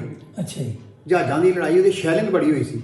ਤੇ ਸਾਡੇ ਪਿਤਾ ਜੀ ਤੇ ਨਾਲ ਹੋਰ ਜਿਹੜੇ ਉਹਨਾਂ ਦੇ ਸਾਥੀ ਸੀ, ਉਹਨਾਂ ਨੇ ਸੀਟੀਆਂ ਗਲਾਂ 'ਚ ਪਾਈਆਂ ਤੇ ਲੋਕ ਜਿਹੜੇ ਕੋਠਿਆਂ ਤੇ ਚਵਾਰਾ ਉਦੋਂ ਤੇ ਨਹੀਂ ਕਿਸੇ ਹੁੰਦਾ ਸੀ, ਤੇ ਕੋਠਿਆਂ ਤੇ ਚੜ੍ਹ ਕੇ ਉਹ ਗਿਆ ਕਹਿਣ। ਤੇ ਇਹ ਸਾਰਿਆਂ ਨੂੰ ਸਮਝਾਉਂਦੇ ਸੀ ਵੀ ਬੇਵਕੂਫ ਥੱਲੇ ਉਤਰ ਜਾਓ। ਪਰ ਫਿਰ ਵੀ ਲੋਕ ਨਹੀਂ। ਜਦੋਂ ਸ਼ੈਲਿੰਗ ਬਹੁਤ ਹੋਈ, ਗੋਲੀਆਂ ਚੱਲੀਆਂ ਨਾ, 1-2 ਬੂਹਿਆਂ ਜਾਣ ਵੱਜੀਆਂ, ਫਿਰ ਉੱਥੇ ਆ। ਤੇ ਉਸ ਵੇਲੇ ਜਿਹੜਾ ਇਹ ਜਿਹੜੇ ਲੰਮੇ ਬੰਬ ਸੀ, ਪਿੱਤਲ ਦੇ ਹੁੰਦੇ ਸੀ ਉਹ ਵੇਲੇ। ਜੀ। ਉਹ ਜਦੋਂ ਸ਼ੈਲਿੰਗ ਹੋਈ ਤੇ ਉਹ ਡਿੱਗੇ ਉਹ ਫਿਰ ਇਹਨਾਂ ਨੇ ਸਾਰੇ ਸਾਬਕਾ ਫੌਜੀਆਂ ਨੇ ਇਕੱਠੇ ਹੋ ਕੇ ਤੇ ਫਿਰ ਐਡਮਿਨਿਸਟ੍ਰੇਸ਼ਨ ਨੂੰ ਜਿਹੜੀ ਉਸ ਮੌਕੇ ਤੇ ਜਿਸ ਤਰ੍ਹਾਂ ਵੀ ਸਮਝਿਆ, ਜਾਂ ਫੌਜ ਨੂੰ ਜਾਂ ਕਹਿ ਲਓ ਵੀ ਜਰਨਲ ਜਿਹੜੀ ਆ ਉਹਨਾਂ ਦੇ ਹਵਾਲੇ ਕਰ ਦਿੱਤੀ। ਇਹ ਮਤਲਬ ਆਪਾਂ ਨੂੰ ਤਾਂ ਇੱਧਰ ਹੋਇਆ ਵੀ ਇਹ ਬਾਰਡਰ ਦਾ ਪਿੰਡ ਹੈ ਨਾ ਆਪਣਾ, ਹਾਂ, ਤੇ ਬਾਰਡਰ ਕਰਕੇ ਆਪਾਂ ਨੂੰ ਬਾਰਡਰ ਨੇੜੇ ਪੈਂਦਾ ਇੱਥੋਂ। ਹਾਂ, ਤੇ ਕਿਉਂਕਿ ਲੜਾਈ ਇੱਥੇ ਹੋਈ ਸੀ ਨਾ, ਹਾਂਜੀ। ਤੇ ਇੱਕ ਜਹਾਜ਼ ਇੱਥੇ ਝਬਾਲ ਲੱਗੇ ਡਿੱਗਾ ਸੀ, ਜਿਹਨੂੰ ਮਤਵਾਨੇ ਵਾਲਾ ਬਾਗ ਕਹਿੰਦੇ ਸੀ, ਆਪਣਾ ਜਹਾਜ਼ ਡਿੱਗ ਪਿਆ ਸੀ ਜੀ। ਹਾਂਜੀ, ਸੈਬਰ ਜੱਟ ਜਹਾਜ਼ ਆਪਣਾ ਨਾ। ਤੇ ਉਦੋਂ ਫਿਰ ਤੁਸੀਂ ਤੇ ਜੇ ਛੋਟੇ ਹੀ ਹੋਗੇ। ਹਾਂ, ਪਰ ਕਹਿ ਲਓ ਵੀ 71 ਦੇ ਵਿੱਚ ਤੇ ਨਹੀਂ, ਵੇਖੋ 12-13 ਸਾਲ ਦਾ ਤੇ ਹੈਗਾ ਇਹਨੇ। ਹਾਂਜੀ, ਚਲੋ ਬੱਚੇ ਹੀ 12-13 ਸਾਲ ਦਾ ਬੱਚੇ ਪਰ ਇੰਨਾ ਕਿ ਮੈਨੂੰ ਪਤਾ ਸੀ, ਮੈਂ ਉਹ ਲੜਾਈ ਵੇਖੀ, ਮੇਰੇ ਦਿਮਾਗ ਅਜੇ ਵੀ ਜੇਲ੍ਹ 'ਚ ਉਹ ਹੈਗੀ ਗੱਲ। ਠੀਕ ਹੈ ਜੀ। ਤੇ ਉਦੋਂ ਫਿਰ ਆਪਣੇ ਪਿੰਡ ਦੇ ਵਿੱਚ ਫਿਰ ਅੰਦਰ ਵੜ ਜਾਂਦੇ ਸੀ ਲੋਕ ਇਹਨਾਂ ਨੇ ਮੋਰਚੇ ਪਟਾਏ ਸੀ। ਅੱਛਾ ਜੀ, ਪਿੰਡ ਨੇ ਨਾ ਮੋਰਚੇ ਪਟਾਏ ਸੀ ਜੀ। ਤੇ ਇਹਨਾਂ ਫੌਜੀਆਂ ਨੇ ਪਟਾਏ ਸੀ ਨਾ, ਮੈਂ ਤਕਰੀਬਨ 15-20 ਫੌਜੀ ਸੀ ਸਾਡੇ ਪਿੰਡ।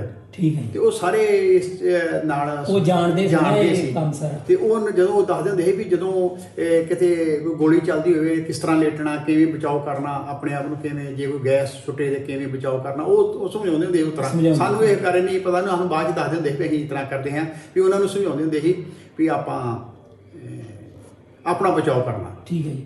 ਫਿਰ ਤੁਹਾਡੀ ਜ਼ਿੰਦਗੀ ਦਾ ਸਫ਼ਰ, ਫਿਰ ਬੱਚਿਆਂ ਬਾਰੇ ਸਾਨੂੰ ਦੱਸੋ ਆਪਣੇ ਪਰਿਵਾਰ ਦਾ। ਇਸ ਤਰ੍ਹਾਂ ਜੀ, ਮੈਂ 78 'ਚ ਮੇਰੀ ਮੈਰਿਜ ਹੋਈ ਤੇ 2/8/83 ਨੂੰ ਮੇਰੇ ਬੇਟੇ ਦਾ ਜਨਮ ਹੋਇਆ। ਠੀਕ ਹੈ। ਇਸ ਤੋਂ ਪਹਿਲਾਂ ਜੀ ਮੇਰੀ ਮਾਮੀ ਜੀ ਬਿਮਾਰ ਹੋ ਗਏ, ਨਸ਼ਹਿਰਾ ਪਨਮਦੇ ਸੀ ਜੀ। ਉਹਨਾਂ ਨੂੰ ਡਾਕਟਰ ਨੇ ਪੇਟ ਦੀ ਟੀਵੀ ਦੀ ਗੋਲੀਆਂ ਦਿੱਤੀਆਂ ਤੇ ਉਹਦੇ ਨਾਲ ਇੰਨਾ ਰਿਐਕਸ਼ਨ ਹੋ ਗਿਆ ਬਈ ਉਹ ਜਿਹੜੀ ਸਾਰੀ ਉਹਨਾਂ ਦੀ ਸਕਿਨ ਜਿਹੜੀ ਆ ਲਹੂ ਵਗਣਾ ਸ਼ੁਰੂ ਹੋ ਗਿਆ, ਨੱਕ ਥਾਣੀ, ਮੂੰਹ ਥਾਣੀ। ਮੈਂ ਉਹਨਾਂ ਦਾ ਬੜਾ ਇਲਾਜ ਕਰਾਇਆ। ਮੇਰੇ ਮਾਤਾ ਜੀ ਉੱਥੇ ਨਸ਼ਹਿਰੇ ਰਹੇ।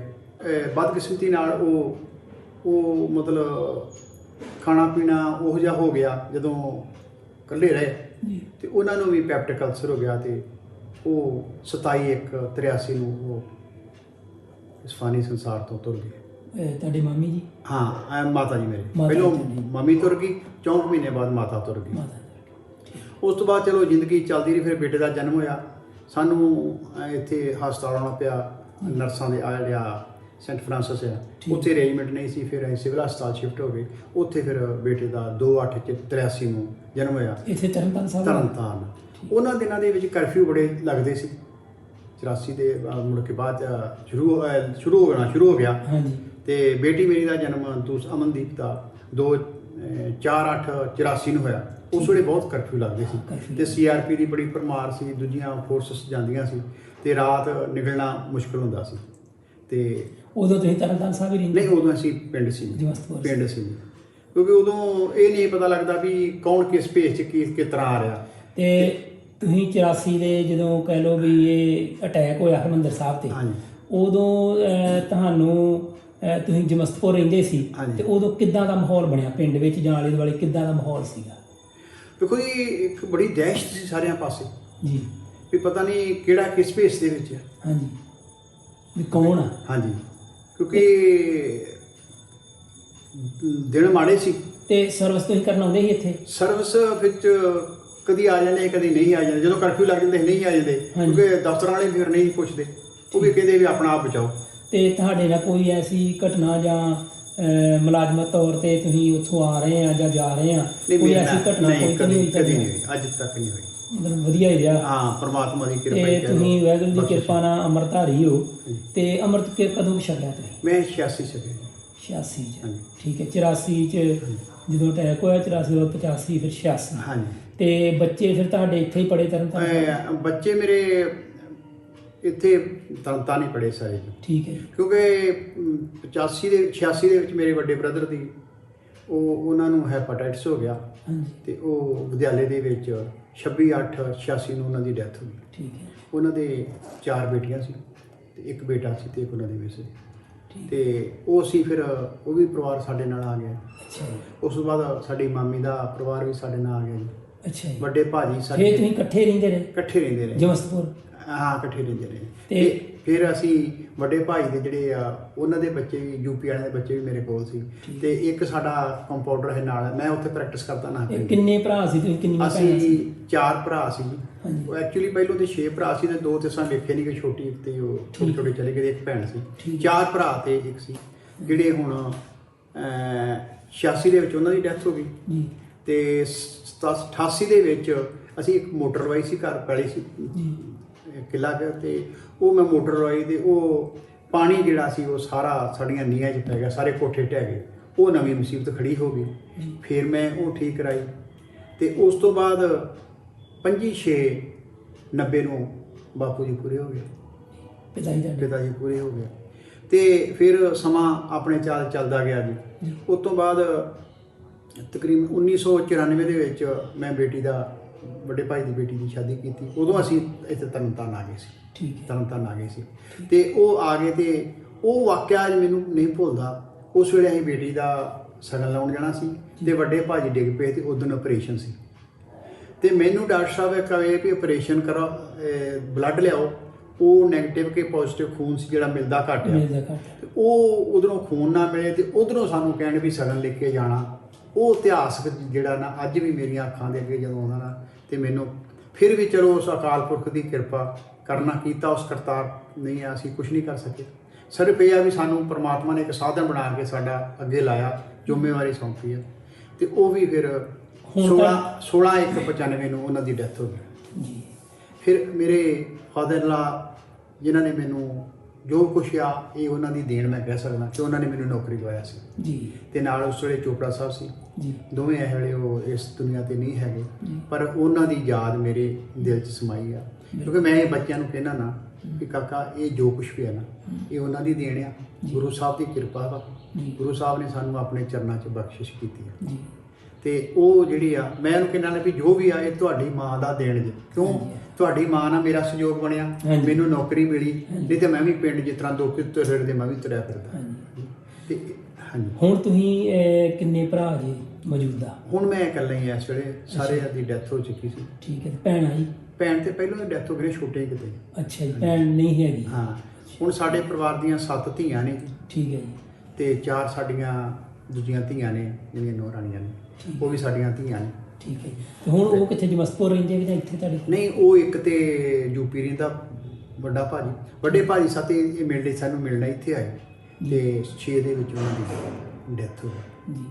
ਡੈਥ ਹੋ ਗਈ ਤੇ 4 ਦੇ ਵਿੱਚ ਅਸੀਂ ਬੇਟੀ ਦਾ, ਭਾਜੀ ਦੀ ਬੇਟੀ ਦਾ ਵਿਆਹ ਕੀਤਾ। ਤੇ ਉਹ ਕਰੋਨਾ ਉਸ ਤੋਂ ਪਹਿਲਾਂ ਮੇਰਾ ਜਿਹੜਾ ਸਾਲਾ ਸੀ, ਮੇਰੇ ਬੈਕ ਸਾਈਡ 'ਤੇ ਰਹਿੰਦੇ ਆ, ਉਹ ਇਸ ਤਰ੍ਹਾਂ ਸ਼੍ਰੋਮਣੀ ਕਮੇਟੀ ਆ, ਤੇ ਇਸ ਤਰ੍ਹਾਂ ਬੈਠੇ ਤੇ ਅਖਬਾਰ ਪੜ੍ਹਦੇ ਉਹਨਾਂ ਨੂੰ ਅਟੈਕ ਹੋ ਗਿਆ। ਤੇ ਮੈਨੂੰ ਕਹਿੰਦੇ ਵੀ ਭੱਜ ਗਿਆ ਉਹ ਕੁੜੀ। ਅਸੀਂ ਗਏ ਤੇ ਉਹ ਬਿਲਕੁਲ ਡਿੱਗ ਪਏ। ਮੈਂ ਬੱਚੇ ਨੂੰ ਕਿਹਾ ਕਿ ਗੱਡੀ ਕੱਢੋ, ਹੁਣੇ ਕੱਢੋ। ਅਸੀਂ ਗੱਡੀ ਪਾਇਆ ਤੇ ਉਹ ਜਦੋਂ ਅਸੀਂ ਲੈ ਕੇ ਗਏ ਬਾਬੇ ਦੇ ਹਸਪਤਾਲ, ਤੇ ਰਸਤੇ ਦੇ ਵਿੱਚ ਨਾ ਬਦਕਿਸਮਤੀ ਫਾਟਕ ਬੰਦ, ਬੜੀ ਲੈਣ ਲੱਗੀ। ਉਹ ਅਸੀਂ ਉੱਥੇ ਗਏ ਤੇ ਉਹ ਕਹਿੰਦੇ ਇਹਨਾਂ ਨੂੰ ਤੁਸੀਂ ਤੇ ਖਤਮ ਹੋ ਗਏ। ਹਾਂਜੀ। ਉਹ 11/4/16 ਨੂੰ 15 ਨੂੰ ਉਹਨਾਂ ਐਕਸਪਾਇਰ ਹੋ ਗਏ। ਉਸ ਤੋਂ ਬਾਅਦ ਫਿਰ ਸਾਡੇ ਨਾਲ ਹੋਰ ਟ੍ਰੈਜਡੀ ਹੋਈ। ਸਾਡਾ ਵੱਡੀ ਗੁੱਡੀ ਦਾ ਬੇਟਾ ਸੀ 16 ਸਾਲ ਦਾ, ਉਹ ਮਾਲਤੀ ਨਦੀ ਆ ਗੰਗਾ ਦੇ ਕੰਢੇ, ਬਿਜਨੌਰ ਜ਼ਿਲ੍ਹਾ ਤੇ ਰਾਵਲੀ ਪਿੰਡ ਆ, ਬ੍ਰਹਮਪੁਰੀ ਆ, ਉੱਥੇ ਉਹ ਨਹਾਉਂਦੇ ਪਾਣੀ ਸੀ 2-2 ਫੁੱਟ। ਉਹ ਬੱਚੇ ਨਹਾਉਂਦੇ ਤੁਰੇ ਗਏ, ਉਹ ਅੱਗੇ ਕਿਤੇ ਡੂੰਘ ਆ ਗਈ, ਡੂੰਘਾ ਪਾਣੀ ਆ ਗਿਆ, ਉਹ ਵਿੱਚ ਡਿੱਗ ਪਿਆ।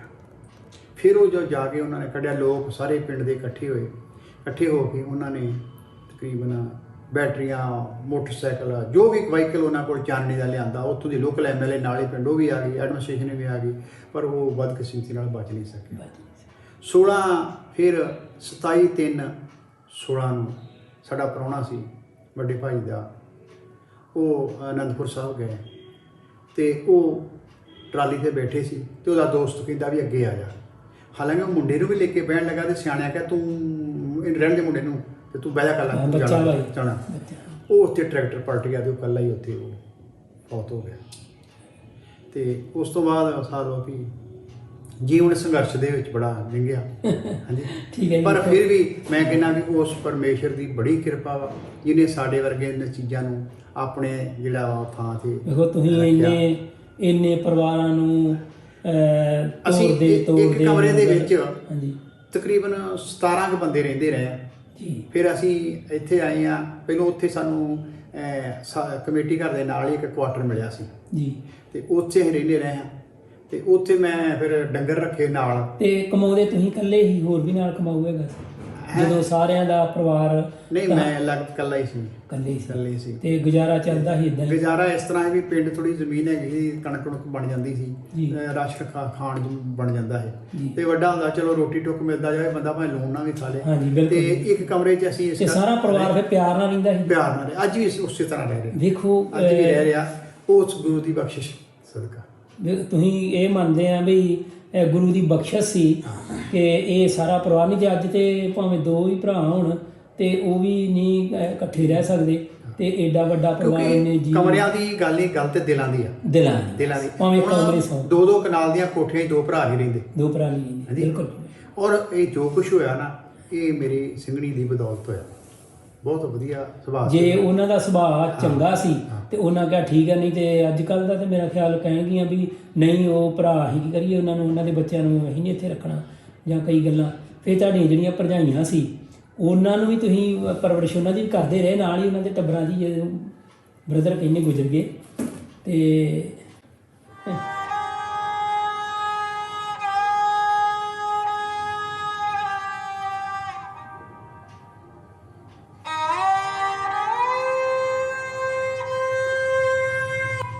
ਦੇਖੋ ਢਿੱਲੋਂ ਸਾਹਿਬ ਇਹ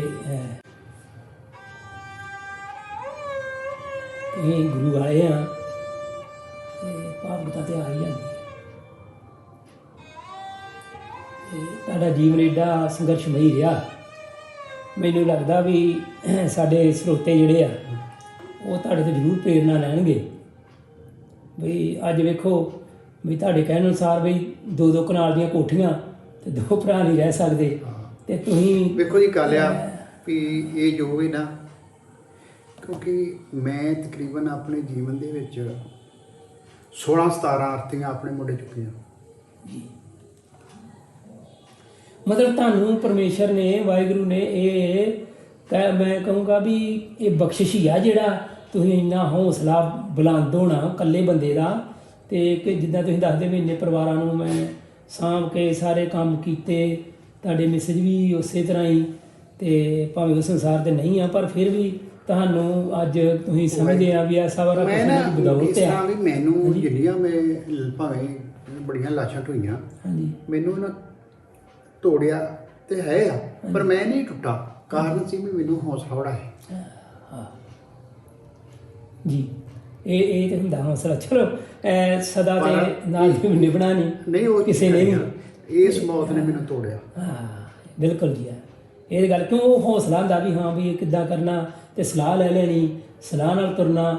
ਤੇ ਤੁਸੀਂ ਅੱਜ ਦਾ ਜਿਹੜਾ ਸਮਝੋ ਤੁਹਾਡਾ ਜੀਵਨ ਸੰਘਰਸ਼ਮਈ ਬਹੁਤ ਆ, ਤੇ ਤੁਸੀਂ ਗੱਲ ਕੀਤੀ ਆ ਵੀ ਕਨਾਲ ਦੀ ਕੋਠੀ ਵਾਲੀ, ਤੇ ਦੇਖੋ ਅੱਜ ਇਹ ਕਿੱਥੇ ਕੁ ਫਰਕ ਪੈ ਗਿਆ ਤੁਹਾਨੂੰ ਕੁਛ ਇਹਦਾ ਸਾਡੇ ਸਰੋਤਿਆਂ ਨੂੰ ਇਹ ਵੀ ਦੱਸੋ ਆਪਣੇ ਤੌਰ ਤੇ ਵੀ ਤੁਸੀਂ ਇਹ ਹੰਢਾਇਆ ਵਾ, ਤੁਸੀਂ ਇਹ ਨਿਭਾਇਆ ਆ, ਤੇ ਵੀ ਹੁਣ ਦਾ ਤੇ ਉਦੋਂ ਦਾ ਤੁਹਾਡਾ ਕਿੱਥੇ ਫਰਕ ਪੈ ਗਿਆ? ਇਸ ਤਰ੍ਹਾਂ ਵੀ ਮੈਂ ਕਿਸੇ ਨੂੰ ਨਹੀਂ ਦੱਸ ਸਕਦਾ।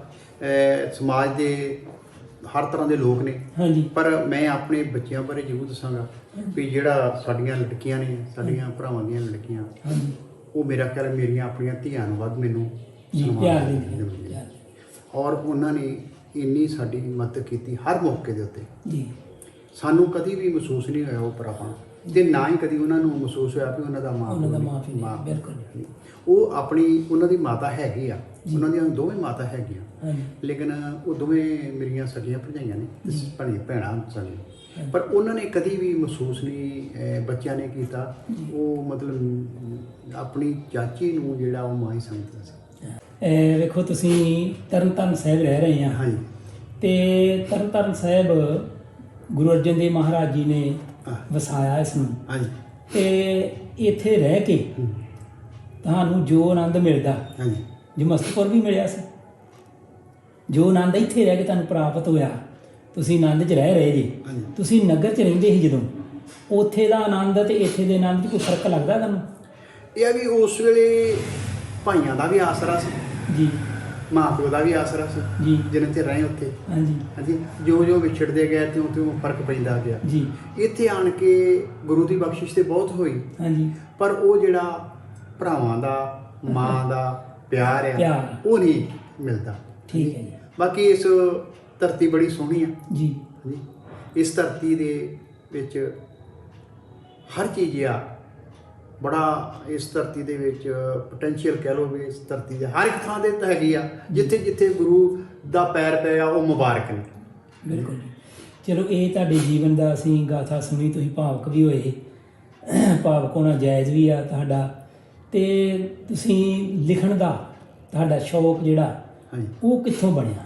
ਇਸ ਤਰ੍ਹਾਂ ਜੀ ਸਾਡੇ ਡੈਡੀ ਜੀ ਨਾ ਲਿਖਦੇ ਹੁੰਦੇ ਸੀ ਜੀ। ਉਹ ਪੜ੍ਹੇ ਤੇ ਸਾਰੇ ਉਹ ਥੋੜੀ ਜਮਾਤਾਂ ਹੀ ਉਦੋਂ। ਹਾਂਜੀ, ਉਦੋਂ ਤੇ ਇੱਕ ਦੋ ਵੀ 2 4 5 ਹਾਂ, ਉਰਦੂ ਬੜਾ ਸਾਫ਼ ਲਿਖਦੇ ਆ। ਹਾਂਜੀ। ਖੁਸ਼ਖਤ ਕਹਿ ਲਓ ਕਿ ਉਰਦੂ ਦਾ ਠੀਕ ਹੈ, ਲਫ਼ਜ਼ ਖੁਸ਼ਖਤ ਲਿਖਦੇ ਸੀ। ਹਾਂਜੀ। ਤੇ ਉਹਨਾਂ ਦੇ ਨਾਲ ਹੀ ਰਾਹਦਾਰੀਆਂ ਬਣਦੀਆਂ ਨੇ ਪਿੰਡਾਂ 'ਚ। ਜੀ। ਜਦੋਂ ਕਿਸੇ ਡੰਗਰ ਖੜਨਾ ਨਾ ਡੰਗਰ ਉਹ ਖੜਨਾ। ਰਾਹਦਾਰੀ ਬਣਨੀ। ਠੀਕ ਹੈ। ਤੇ ਉਹ ਰਾਹਦਾਰੀ ਬਣਨੀ ਦੀ ਉਹਨਾਂ ਨੇ ਲਿਖ ਦੇਣੀ, ਸਨਦ ਲਿਖ ਦੇਣੀ, ਉਰਦੂ ਚ ਲਿਖ ਉਰਦੂ 'ਚ ਲਿਖ ਦੇਣੀ, ਪੰਜਾਬੀ 'ਚ ਵੀ ਲਿਖਦੇ ਹੁੰਦੇ ਸੀ। ਹਾਂਜੀ, ਪੰਜਾਬੀ ਚ। ਤੇ ਨਾਲ ਉਹ ਮਤਲਬ ਸਰਪੰਚ ਵੀ ਰਹੇ ਸੀ ਜੀ। ਤੇ ਇਸ ਕਰਕੇ ਛੋਟੇ ਮੋਟੇ ਜਦੋਂ ਫੈਸਲੇ ਨਹੀਂ ਵੀ ਉਹ ਸਰਪੰਚ ਰਹੇ ਉਦੋਂ ਵੀ ਲੋਕਾਂ ਨੇ ਆ ਜਾਣਾ ਜੀ। ਤੇ ਲੋਕਾਂ ਦਾ ਪਿਆਰ ਸੀ ਸਿਆਣਪ ਤੌਰ ਤੇ ਉਹ ਲਿਖਦੇ ਹੁੰਦੇ ਸੀ ਜੀ। ਤੇ ਉਹ ਲਿਖਦਾ ਤੇ ਮੈਨੂੰ ਜਿਹੜਾ ਸਾਡਾ ਵੱਡਾ ਭਰਾ ਸੀ ਉਹ ਕਹਦੇ ਉਦੋਂ ਜਿਸ ਤਰ੍ਹਾਂ ਹੀਰ ਵਾਰਿਸ਼ਾ ਹਾਂਜੀ। ਜਾਂ ਰਾਣੀ ਸੁੰਦਰਾ ਹਾਂਜੀ।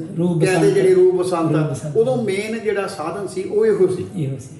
ਉਹ ਉਹਨਾਂ ਨੇ ਕੀਤਾ ਵੀ ਸਟੇਜ ਤੇ ਗਾਉਣਾ, ਗੁਰਦੁਆਰੇ ਜਦੋਂ ਸਟੇਜ ਲੈਣੀ ਉਦੋਂ ਗਾਉਣਾ, ਜਾਂ ਸੱਥਾਂ ਤੇ ਗਾਉਣਾ, ਤਖਤ ਪੋਸ਼ਾਂ ਤੇ ਗਾਉਣਾ, ਜਾਂ ਬੋਰਡ ਥੱਲੇ ਪਿੱਪੜਾ ਥੱਲੇ ਜਿੱਥੇ ਬਹਿਣਾ ਉਹਨਾਂ ਕਹਿਣਾ ਸੁਣਾ ਵੀ। ਅਸੀਂ ਵੀ ਛੋਟੇ ਛੋਟੇ ਹੁੰਦੇ ਹਾਂ ਤੇ ਸਾਨੂੰ ਵੀ ਉਹਨਾਂ ਕਹਿਣਾ ਸੁਣਾਓ ਵੀ 15 ਅਗਸਤ ਦਾ ਸੁਣਾਓ। ਜਦੋਂ ਲੜਾਈ ਲੱਗੀ ਸੀ ਤੇ ਅਸੀਂ ਉਹ ਮੈਂ ਤੇ ਵੱਡਾ ਭਰਾ ਸੀ ਤੇ ਉਹਨਾਂ ਨੂੰ ਸੁਣਾਉਂਦਾ ਰਹਿਣਾ ਤੇ ਅਸੀਂ ਉਦੋਂ ਪੈਣਾ ਵੀ 1965 ਦੀ ਸਾਨੂੰ ਚੜਿਆ ਪਾਕਿਸਤਾਨ ਤਾਈਂ ਸੱਪ ਜਾਣ ਲੜਿਆ, ਦਿੱਤੀ ਭੁੱਟੋ ਨੇ ਅਜੂਬ ਤਾਈਂ ਚੁੱਕਣਾ, ਚੀਨ ਨੇ ਦਿੱਤੀ ਸੀ ਅਜੂਬ ਤਾਈਂ ਚੁੱਕਣਾ, ਪੁੱਤਰਾ ਤੂੰ ਜੰਗ ਤੋਂ ਕਦੇ ਨਹੀਂ ਰੁਕਣਾ। ਗਰੀਲੇ ਕਸ਼ਮੀਰ ਵਿੱਚ ਆਣ ਜੁੱਟੇ ਸੀ, ਹਿੰਦੀਆਂ ਨੇ ਫੜ ਫੜ ਚੰਗੇ ਕੁੱਟੇ ਸੀ, ਕੀਤਾ ਉਹਨਾਂ ਸ਼ਾਂਭੇ ਉੱਤੇ ਫੇਰ ਹਮਲਾ, ਪਾਕਿਸਤਾਨ ਹੋ ਗਿਆ ਛਦਾਈ ਕਮਲਾ। ਇਸ ਤਰ੍ਹਾਂ ਕਰਕੇ ਨਾ ਮਤਲਬ ਸਾਨੂੰ ਜਿੰਨਾ ਵੀ ਯਾਦ ਸੀ ਉਹਨਾਂ ਨੇ ਟੀਚਰਾਂ ਨੇ ਕਹਿਣਾ ਵੀ ਸੁਣਾਓਗੇ, ਅਸੀਂ ਦੋ ਭਰਾਵਾਂ ਨੇ ਉਹ ਸਾਨੂੰ ਸੁਣਾਉਣਾ। ਉਹ ਮੈਨੂੰ ਅੱਜ ਵੀ ਯਾਦ ਆ ਕਿ ਸਿੱਖਿਆ ਸੀ। ਉਹ ਫਿਰ ਵੱਡੇ ਭਾਜੀ ਜਿਹੜੇ ਆ ਉਹ ਗਾਉਂਦੇ ਹੁੰਦੇ ਸੀ ਤੇ ਫਿਰ ਮੈਂ ਯੋਗਾ ਜੋਗੀ ਨੂੰ ਬੜਾ ਸੁਣਿਆ ਜੀ, ਕਵਿਸ਼ਰੀ ਬੜੀ ਸੁਣੀ। ਉਸ ਤੋਂ ਬਾਅਦ ਮੈਨੂੰ ਥੋੜਾ ਲਿਖਣ ਦਾ ਸ਼ੌਂਕ ਆ ਗਿਆ ਤੇ ਮੈਂ ਮੁੜ ਕੇ ਜ਼ਿਆਦਾ ਮਤਲਬ ਉਹਨਾਂ ਤੋਂ। ਸਭ ਤੋਂ ਪਹਿਲਾਂ ਕੀ ਲਿਖਿਆ ਤੁਸੀਂ, ਚੇਤਾ ਕੁਛ? ਸਭ ਤੋਂ ਪਹਿਲਾਂ ਮੈਨੂੰ ਹੁਣ ਚੇਤਾ ਨਹੀਂ ਹੈ। ਚੇਤਾ ਨਹੀਂ। ਉਹ ਪਤਾ ਗੱਲ ਕੀ ਹੈ ਸੱਚ ਮੈਂ ਦੱਸਾਂ ਵੀ ਪਹਿਲੋਂ ਜਦੋਂ ਪਿੰਡ ਹੁੰਦੇ ਹਾਂ ਤੇ ਕੋਈ ਪਲੇਟਫਾਰਮ ਨਹੀਂ ਸੀ ਹੈਗਾ ਜੀ। ਲੈ ਲੈਣਾ, ਕਾਪੀਆਂ ਸੁੱਟ ਛੜੀਆਂ, ਕਦੀ ਕਾਪੀਆਂ ਗਵਾ ਦੇਣੀਆਂ, ਕਦੀ ਕੁਛ ਗਵਾ ਦੇਣਾ, ਕਦੀ ਕੁਛ ਗਵਾ ਦੇਣਾ। ਮੋਸਟਲੀ ਮੈਂ ਜੋ ਵੀ ਲਿਖਿਆ ਮੇਰਾ ਖਿਆਲ ਮੈਂ ਸਿੱਖ ਧਰਮ ਬਾਰੇ ਲਿਖਿਆ ਸੀ, ਇਤਿਹਾਸ ਬਾਰੇ ਲਿਖਿਆ ਸੀ। ਮੇਰਾ ਰੁਚੀ ਮੇਰੀ ਧਰਮ ਬਾਰੇ ਸੀ। ਹਾਂਜੀ। ਤੇ ਧਰਮ ਕੋਈ ਗੀਤ ਕੋਈ ਹੁਣ ਯਾਦ ਆ? ਤਕਰੀਬਨ ਮੈਂ ਵੇਖੋ ਜੀ ਮੇਰੇ ਕੋਲ ਇਸ ਵੇਲੇ 260 ਕੇ ਕਵਿਤਾ ਮੇਰੀਆਂ ਆਪਣੀਆਂ ਹੈਗੀਆਂ ਨੇ ਜੀ। ਤੇ ਇੱਕ ਮੈਂ ਹੁਣ ਕਵਿਤਾ ਜਿਹੜੀ ਮੇਰੀ ਕਿਤਾਬ ਬਣ ਕੇ ਆ ਗਈ ਹੈ, ਹੁਣ ਮੈਂ ਰਿਲੀਜ਼ ਕਰਨੀ ਮਮਤਾ ਦੀ ਮੂਰਤ। ਉਹਦੇ ਵਿੱਚ 150 ਕਵਿਤਾ ਹੈਗੀ ਆ। ਠੀਕ ਹੈ। ਕਿੱਥੋਂ ਛਪ ਰਹੀ ਆ ਉਹ? ਆਪਣੇ ਆਨੰਦਦੀਪ ਵਾਲੇ, ਇਹ ਇੱਥੇ ਆਪਣੇ ਤਰਨਤਾਰਨ ਸਾਹਿਬ, ਅੰਮ੍ਰਿਤਸਰ ਤੋਂ। ਅੰਮ੍ਰਿਤਸਰ। ਉਹ ਕੱਲ ਪਰਸੋਂ ਆ ਜਾਣੀ ਆ, ਫਿਰ ਰਿਲੀਜ਼ ਕਰਾਂਗੇ ਤੇ ਉਹ ਤੁਹਾਨੂੰ ਫਿਰ ਮੌਕਾ ਦੇਵਾਂਗੇ ਆਪਾਂ ਸਾਰੇ। ਕੋਈ ਗੱਲ ਨਹੀਂ ਜੀ। ਅੱਛਾ, ਤੁਸੀਂ ਜਦੋਂ ਲਿਖਦੇ ਗਏ ਹਾਂ ਤੇ ਸਕੂਲ ਦੇ ਵਿੱਚ ਵੀ ਕਦੀ ਤੁਸੀਂ ਇਹ ਦੱਸਿਆ ਵੀ ਟੀਚਰਾਂ ਨੇ ਸੁਣਨਾ ਤੇ ਉਦੋਂ ਬਾਲ ਸਭਾ ਵੀ ਲੱਗਦੀਆਂ ਹੁੰਦੀਆਂ ਸੀ? ਉਹ ਪਿੰਡ ਹੀ ਲੱਗਦੇ ਹੁੰਦੇ ਸੀ, ਮੁੜ ਕੇ ਸ਼ਹਿਰ ਨਹੀਂ ਹੈ ਸਾਨੂੰ ਇਹੋ ਜਿਹਾ ਕੋਈ ਸ਼ਹਿਰ ਇਹੋ ਜਿਹਾ ਪਲੇਟਫਾਰਮ ਨਹੀਂ ਮਿਲਿਆ। ਨਹੀਂ ਫਿਰ ਮਿਲਿਆ। ਤੇ ਉਦੋਂ ਬਾਅਦ ਫਿਰ ਤੁਸੀਂ ਪੜ੍ਹਾਈ 10ਵੀਂ ਤੱਕ ਹੀ ਕੀਤੀ? ਮੈਂ ਜ਼ਿਆਦਾ ਨਾ 75 ਦੇ ਵਿੱਚ ਮੈਂ ਮੈਟ੍ਰਿਕ ਕੀਤੀ। ਹਾਂਜੀ। ਫਿਰ ਬੱਚੇ ਪੜ੍ਹਦੇ, ਫਿਰ ਮੈਂ ਬੱਚਿਆਂ ਨੇ ਆਪਣੇ ਇਹਨਾਂ ਨੇ ਗ੍ਰੈਜੂਏਸ਼ਨ ਤੇ ਇਹਨਾਂ ਨੇ ਕੀਤੀ ਜੀ। ਉਹਨਾਂ ਦੀਆਂ ਮੈਂ ਕਿਤਾਬਾਂ ਪੜ੍ਹਦਾ ਰਿਹਾ। 1994 ਦੇ ਵਿੱਚ ਮੈਂ ਫਿਰ ਕੀ ਨਾਂ ਲਈਦਾ +2 ਕੀਤੀ ਪ੍ਰਾਈਵੇਟ। 94 ਚ? ਹਾਂ, 19-20 ਸਾਲ ਬਾਅਦ। ਠੀਕ ਹੈ। ਤੇ ਉਦੋਂ ਮੈਂ ਸੈਕੰਡ ਡਿਵੀਜ਼ਨ 'ਚ ਮੇਰੀ ਉਹ ਹੋ ਗਈ ਤੇ ਫਿਰ ਮੈਂ ਬੱਚਿਆਂ ਦੀਆਂ ਕਿਤਾਬਾਂ ਪੜ੍ਹਦਾ ਰਿਹਾ। ਤਕਰੀਬਨ ਅੱਜ ਵੀ ਮੇਰੇ ਕੋਲ ਤਕਰੀਬਨ 150-200 ਕਿਤਾਬ ਥੱਲੇ ਪਈ ਆ ਸਾਹਿਤ ਦੀ। ਤੇ ਪਲੇਟਫਾਰਮ ਕੋਈ ਨਹੀਂ ਸੀ। ਤੇ 2000 ਦੇ ਤਕਰੀਬਨ 5 ਦੇ ਲਾਗੇ ਛਾਗੇ ਪੰਜਾਬੀ ਸਾਹਿਤ ਸਭਾ ਤਰਨਤਾਰਨ ਦੇ ਵਿੱਚ ਸਰਦਾਰ ਬਲਬੀਰ ਸਿੰਘ ਭੈਲ ਤੇ ਗੁਰਿੰਦਰ ਸਿੰਘ ਪ੍ਰੈਸ ਵਾਲੇ ਇਹਨਾਂ ਨੇ ਬਣਾਈ ਸੀ ਜੀ। ਤੇ ਮੈਨੂੰ ਮੈਂ ਗੁਰਿੰਦਰ ਸਿੰਘ ਕੋਲ ਗਿਆ, ਇਹ ਜਨਰਲ ਸਕੱਤਰ ਸੀ, ਉਹ ਪ੍ਰਧਾਨ ਸੀ। ਮੈਨੂੰ ਕਹਿੰਦੇ ਵੀ ਆਓ ਚੱਲੀਏ ਉੱਥੇ ਤੁਹਾਨੂੰ ਖੜਨਾ ਕਿਤੇ। ਅਸੀਂ ਗਏ ਤੇ ਉਦੋਂ ਉਹਨਾਂ ਨਾਲ ਮੇਰਾ ਮੇਲ ਹੋਇਆ ਜੀ। ਫਿਰ ਮੈਂ ਹੌਲੀ ਹੌਲੀ ਉਸ ਜਨਰਲ ਸਕੱਤਰ ਬਣਿਆ। ਤਕਰੀਬਨ ਮੈਂ ਹੁਣ 8-10 ਸਾਲ ਤੋਂ ਪ੍ਰਧਾਨ ਬਣਿਆ। ਠੀਕ ਹੈ। ਫਿਰ ਸਾਡੀ ਸਭਾ ਦੇ ਵਿੱਚ ਤੀਰ ਸਾਹਿਬ ਆਏ ਜੀ। ਮੈਂ ਕਮੇਟੀ ਕੰਮ ਕਰਦਾ ਤੇ ਇੱਥੇ ਹੈ ਸਾਡੇ ਹਰਦੇਵ ਸਿੰਘ ਗਾਂਧੀ ਹੈਗੇ ਨੇ, ਉਹ ਮੈਨੂੰ ਕਹਿੰਦੇ ਵੀ ਇਹ ਤੀਰ ਸਾਹਿਬ ਬੜੇ ਲਿਖਦੇ ਤੇ ਇਹਨਾਂ ਨੂੰ ਬਣਾ ਲਓ। ਜਿਹਨੂੰ ਮੈਂਬਰ ਬਣਾਓ, ਅਸੀਂ ਉਹਨਾਂ ਨੂੰ ਮੈਂਬਰ ਬਣਾ ਲਿਆ, ਫਿਰ ਅਸੀਂ ਉਹਨਾਂ ਨੂੰ ਪ੍ਰਧਾਨ ਬਣਾ ਲਿਆ। ਫਿਰ ਕੁਛ ਸਭਾ ਦੇ ਵਿੱਚ ਵਖਰੇਵੇਂ ਹੋ ਗਏ ਜੀ, ਵਖਰੇਵਿਆਂ ਕਰਕੇ ਉਹਨਾਂ ਨੇ ਵੱਖਰੀ ਸਭਾ ਬਣਾ ਲਈ। ਜੀ। ਫਿਰ ਉਹਨਾਂ ਦੇ ਵਿੱਚ ਵੀ ਗਾਂਹ ਕੋਈ ਵਖਰੇਵੇਂ ਆ ਗਏ, ਇੱਕ ਹੋਰ ਸਭਾ ਬਣ ਗਈ। ਤੁਹਾਡੀ ਸਭਾ ਉਹ ਪੁਰਾਣੀ ਕਹਿੰਦੇ? ਸਾਡੀ ਸਭਾ ਪੁਰਾਣੀ। ਪੁਰਾਣੀ। ਅਸੀਂ ਮੈਂ ਕਹਿਣਾ ਨਾ ਵੀ ਇਹ ਜਿਹੜੀ ਸਾਡੀ ਪੰਜਾਬੀ ਸਹਿ ਸਭਾ ਜਿਹੜੀ ਭੈਲ ਸਾਹਿਬ ਨੇ ਤੇ ਗੁਰਿੰਦਰ ਨੇ ਬਣਾਈ ਸੀ ਨਾ, ਇਹ ਇੱਕ ਉਦੋਂ ਇੱਕ ਲੈਣ ਵਾਲੀ ਗੱਡੀ ਦਾ ਸੀ। ਗੁਰਿੰਦਰ ਸਿੰਘ ਹੋਣੀ ਹੈਗੇ ਆ ਤੇ ਭੈਲ ਸਾਹਿਬ ਵੀ ਹੈਗੇ ਆ। ਇਹ ਜਿਹੜਾ ਪਲੇਟਫਾਰਮ ਹੁਣ ਇਸ ਵੇਲੇ ਉਹ ਜੰਕਸ਼ਨ ਬਣ ਗਿਆ, ਭਾਵੇਂ ਗੱਡੀ ਜਿਹੜੀਆਂ ਭੈਲ ਸਾਹਿਬ ਆਪਣੇ ਨਾਲ ਹੈ ਕਿ ਉਧਰ? ਆਪਣੇ ਨਾਲ ਹੈ, ਗੁਰਿੰਦਰ ਵੀ ਆਪਣੇ ਨਾਲ। ਠੀਕ ਹੈ। ਹਾਂਜੀ। ਤੇ ਬਾਕੀ ਹੋਰ ਗੱਲ ਆ, ਅਸੀਂ ਸਾਰੇ ਸੁਭਾਅ ਨੂੰ ਸਾਦੇ ਜੀ, ਸਾਡਾ ਕਿਸੇ ਨਾਲ ਵਿਤਕਰਾ ਨਹੀਂ ਜੀ। ਕੋਈ ਗੱਲ ਨਹੀਂ, ਫਿਰ ਕੀ ਹੋ ਗਿਆ, ਤੁਸੀਂ ਵੀ ਸਹਿਤ ਦੀ ਸੇਵਾ ਕਰਨੀ, ਅਸੀਂ ਵੀ ਸਹਿਤ ਦੀ ਸੇਵਾ ਕਰਨੀ ਹੈ। ਪਰ ਗੱਲ ਵੇਖੋ, ਇਹ ਫਿਰ ਉੱਥੇ ਆਉਂਦੀ ਆ ਕਿ ਕਿੱਥੇ 17 ਜੀ ਇੱਕ ਕਮਰੇ 'ਚ, ਤੇ ਹੁਣ ਸਭਾਵਾਂ ਵੀ ਤੇ ਉਹੋ ਜਿਹਾ ਕਮਰਾ ਹੀ ਆ, ਸਭਾ ਵੀ ਇੱਕ ਕਮਰਾ ਹੈ, ਤੇ ਉਹ ਇੱਕ ਕਮਰੇ ਵਿੱਚ ਵੇਖੋ ਜੇ ਆਪਾਂ ਜੀ ਇੰਨੇ ਆ ਤੇ ਉਹਨਾਂ ਨੂੰ ਵੀ ਇਹ ਚਾਹੀਦਾ ਵੀ ਇੱਕੋ ਕਮਰੇ ਵਿੱਚ ਰਹੀਏ। ਜੇ 17 ਜੀ ਰਹਿ ਸਕਦੇ ਮੈਂ ਲਿਖਿਆ ਹੈ ਕਿ ਸਹਿਤਕਾਰ ਗੁਣਾਂ ਦੀ ਖਾਨ ਹੁੰਦਾ ਜੇਕਰ ਇਹਦੇ ਵਿੱਚ ਨਾ ਹੰਕਾਰ ਹੋਵੇ, ਹੰਕਾਰ ਦਾ ਜੇ ਨਾ ਤੀਰ ਹੋਵੇ ਜੀ। ਉਹ ਮੇਰੇ ਕੋਲ ਕਵਿਤਾ ਹੈਗੀ ਆ ਮੇਰੀ, ਇੱਕ ਆ ਵੀ ਮੈਂ ਲਿਖ ਲੈਣਾ ਵਾ, ਮੈਨੂੰ ਯਾਦ ਨਹੀਂ ਰਹਿੰਦੀ। ਇਹ ਮੇਰੀ ਕਮਜ਼ੋਰੀ ਜੀ, ਇਹ ਮੇਰੀ ਕਮਜ਼ੋਰੀ ਜੇ। ਤੁਸੀਂ ਮੈਨੂੰ ਕਹੋ ਨਾ ਵੀ 250 ਦੇ ਵਿੱਚੋਂ ਮੈਨੂੰ ਸਾਰੀ ਸੁਣਾ ਤੇ ਇਹ ਕਦੀ ਲੈਣ ਭਾਵੇਂ ਯਾਦ ਹੋਵੇ। ਹੁਣ ਮੈਂ ਸਵੇਰੇ ਅੱਜ ਹੀ ਕੋਰੜਾ ਛੰਦ ਲਿਖਿਆ ਜੀ। ਕੋਰੜਾ ਜੀ, ਪੱਲੇ ਬੰਨੋ ਗੱਲ ਦੱਸਾਂ ਮੈਂ ਵਿਚਾਰ ਦੀ, ਬੇਥ ਪਾਕੀ ਸਦਾ ਏਕਤਾ ਨੂੰ ਮਾਰਦੀ। ਪਰਿਵਾਰ ਵਿੱਚ ਜੇ ਨਾ ਹੋਵੇ ਕਦੇ ਹੋਵੇ ਏਕਤਾ, ਰਹੇ ਸਦਾ ਹੀ ਮਤ ਭੇਦਾਂ ਦੀ ਅਨੇਕਤਾ, ਸਦਾ ਨਫ਼ਰਤ ਰਹੇ ਪੈਰ ਪਸਾਰਦੀ। ਪੱਲੇ ਬੰਨੋ ਗੱਲ ਦੱਸਾਂ ਮੈਂ ਵਿਚਾਰ ਦੀ, ਬੇਥ ਪਾਕੀ ਸਦਾ ਏਕਤਾ ਨੂੰ ਮਾਰਦੀ। ਪਿਓ ਦੀ ਨਾ ਮੰਨੇ ਜਿੱਥੇ ਕਦੇ ਪੁੱਤ ਜੀ, ਉਸ ਵੇਲੇ ਕਦੇ ਖੇਡਦੀ ਨਾ ਰੁੱਤ ਜੀ। ਜੇ ਹਰ ਵੇਲੇ ਰਹੇ ਗੱਲ ਤਕਰਾਰ ਦੀ, ਪੱਲੇ ਬੰਨੋ ਗੱਲ ਦੱਸਾਂ ਮੈਂ ਵਿਚਾਰ ਦੀ, ਬੇਥ ਪਾਕੀ ਸਦਾ ਏਕਤਾ ਨੂੰ ਮਾਰਦੀ। ਜਿੱਥੇ ਸੱਸ ਤੇ ਨੂੰਹ ਰਲ ਬਹਿੰਦੀ ਨਹੀਂ, ਉਸ ਘਰ ਕਦੇ ਬਰਕਤ ਪੈਂਦੀ ਨਹੀਂ। ਕਿਸਮਤ ਮਾੜੀ ਹੋਵੇ ਉਸ ਪਰਿਵਾਰ ਦੀ, ਪੱਲੇ ਬੰਨੋ ਗੱਲ ਦੱਸਾਂ ਮੈਂ ਵਿਚਾਰ ਦੀ, ਬੇਥ ਪਾਕੀ ਸਦਾ ਏਕਤਾ ਨੂੰ ਮਾਰਦੀ। ਜਿੱਥੇ ਭਾਈਆਂ ਦਾ ਨਾ ਹੋਵੇ ਪਿਆਰ ਜੀ, ਜਿੱਥੇ ਕਦੇ ਮਿਲਦੇ ਨਾ ਹੋਣ ਵਿਚਾਰ ਜੀ। ਜਿੱਥੇ ਹੋਵੇ ਨਾ ਗੱਲ ਚੰਗੇ ਸੰਸਕਾਰ ਦੀ, ਪੱਲੇ ਬੰਨੋ ਗੱਲ ਦੱਸਾਂ ਮੈਂ ਵਿਚਾਰ ਦੀ, ਬੇਥ ਪਾਕੀ ਸਦਾ ਏਕਤਾ ਨੂੰ ਮਾਰਦੀ। ਜਿੱਥੇ ਸੱਸ ਗੁਣ ਗਾਵੇ ਨੂੰਹ ਸਿਆਣੀ ਦੇ, ਜਿੱਥੇ ਚੱਲੇ ਨਾ ਮਧਾਣੀ ਵਿੱਚ ਪਾਣੀ ਦੇ। ਹਰ ਕੋਈ ਗੱਲ ਸਦਾ ਕਰੇ ਸਤਿਕਾਰ ਦੀ, ਪੱਲੇ ਬੰਨੋ ਗੱਲ ਦੱਸਾਂ ਮੈਂ ਵਿਚਾਰ ਦੀ, ਬੇਥ ਪਾਕੀ ਸਦਾ ਏਕਤਾ ਨੂੰ ਮਾਰਦੀ।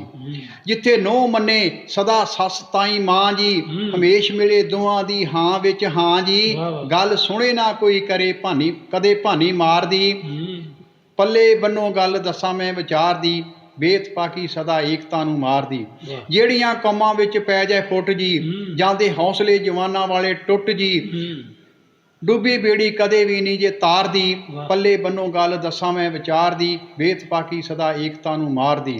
ਹੋਵੇ ਪਰਿਵਾਰ ਭਾਵੇਂ ਹੋਵੇ ਕੋਈ ਦੇਸ਼ ਜੀ, ਫੁੱਟ ਕਰੇ ਨੁਕਸਾਨ ਸਭ ਦਾ ਹਮੇਸ਼ ਜੀ। ਕਰੀਏ ਗੱਲ ਨਾ ਕੋਈ ਕਦੇ ਹੰਕਾਰ ਦੀ, ਪੱਲੇ ਬੰਨੋ ਗੱਲ ਦੱਸਾਂ ਮੈਂ ਵਿਚਾਰ ਦੀ, ਬੇਥ ਪਾਕੀ ਸਦਾ ਏਕਤਾ ਨੂੰ ਮਾਰਦੀ। ਪਤੀ ਪਤਨੀ ਹੋਵੇ ਸਦਾ ਜਿੰਦ ਜਾਨ ਜੀ, ਵਸੇ ਦੋਹਾਂ ਵਿੱਚ ਸਦਾ ਹੀ ਭਗਵਾਨ ਜੀ। ਸਦਾ ਵੱਜਦੀ ਰਹੇ ਰਬਾਬ ਪਿਆਰ ਦੀ, ਪੱਲੇ ਬੰਨੋ ਗੱਲ ਦੱਸਾਂ ਮੈਂ ਵਿਚਾਰ ਦੀ, ਬੇਥ ਪਾਕੀ ਸਦਾ ਏਕਤਾ ਨੂੰ ਮਾਰਦੀ।